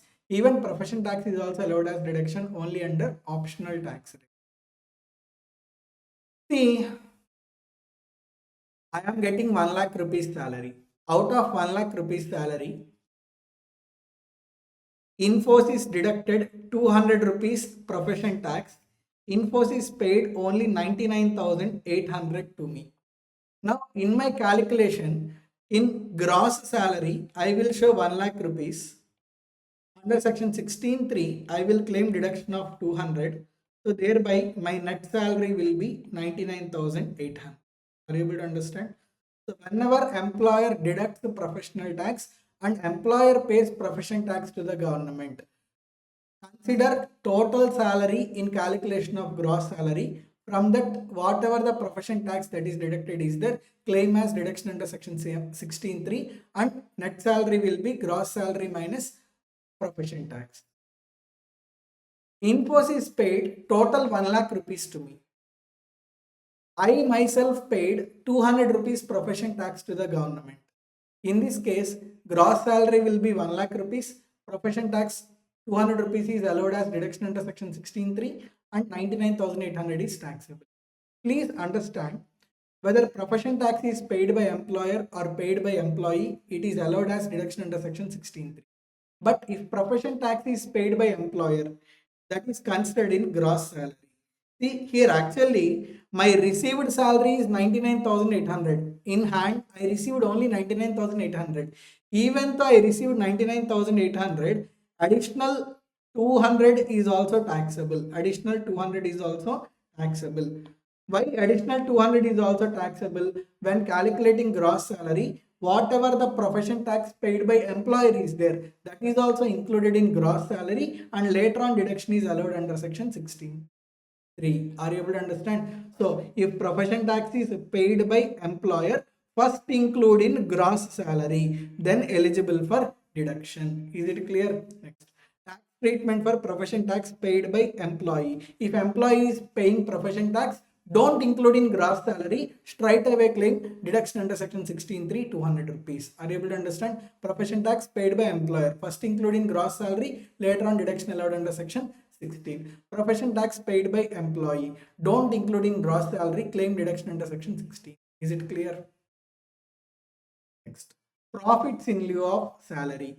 See, at the time of termination of employment or at the time of modification of terms and conditions. For example, I am appointed as CEO for whole India. Later on, for 5 years, I am appointed as CEO for 5 years.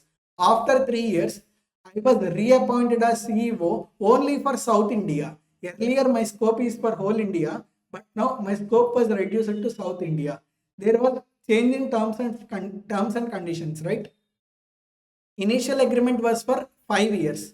Before completion of 5 years, in third year, there is change in terms and conditions. My scope was reduced to South India. As there is change in terms and conditions, lump sum compensation is paid to me, 5 lakh rupees. Whatever the amount that is received for termination of employment or for modification of terms and conditions, whatever the lump sum amount that is received is there, that is considered as profits in lieu of salary, and it is also taxable under the head income from salary. And any payment received under keyman insurance policy. So under keyman insurance policy, if employee receives any amount, that amount is taxable to the employee under the head income from salaries, and it is considered as profit in lieu of salary under section 17(3), and it is taxable.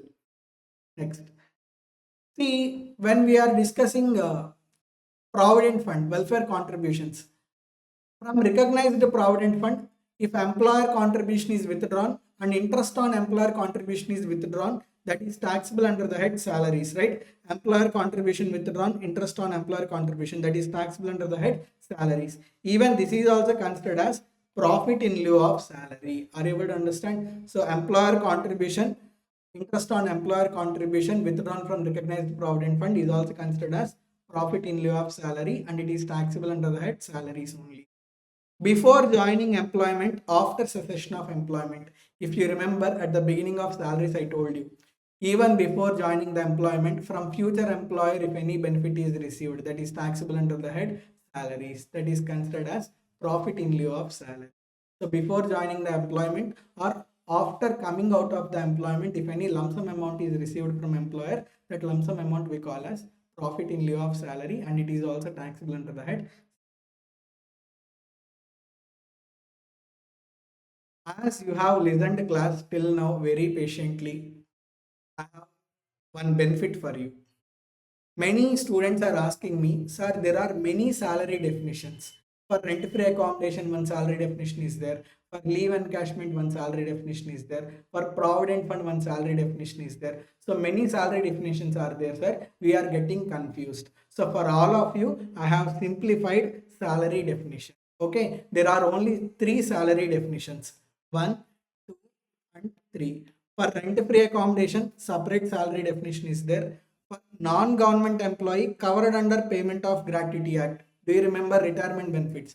Gratuity exemption. If employee is covered under Payment of Gratuity Act. And for retrenchment compensation, salary definition is basic plus DA forms part of retirement benefits plus commission as a percentage of turnover. Employee not covered under Payment of Gratuity Act, leave encashment, HRA exemption, recognized Provident Fund, PRS compensation. For these categories, salary definition is basic plus DA forming part of retirement benefits plus commission as a percentage of turnover. For these two, salary definition is basic plus any DA. Any DA means DA forming part plus DA not forming. So I have summarized. Please go through this chart before going to the examination. It will be of very much use to you. Okay. So you will remember all the salary definitions, and in the examination you will not commit mistake. And see, we are also seeing government employee at multiple places. So I have simplified government employee definition also. For rent-free accommodation, leave encashment, entertainment allowance, government employee means central government employee or state government employee. For gratuity, government employee means central government employee, state government employee, local authority employees, IPS, IAS officers, civil service employees, and defense service employees. For commuted pension, even statutory corporation employees are also considered as government employees. So the summary of government employees definition and the summary of salary definition is given. Oh, it took a lot of time to classify all these, but anyhow, it will be of very much use to you. I wish you all the very best. If you find this content very much useful, please share with your friends also. So whatever the expenditure that I have spent to provide you with free classes, that will be meaningful. Okay. Thank you.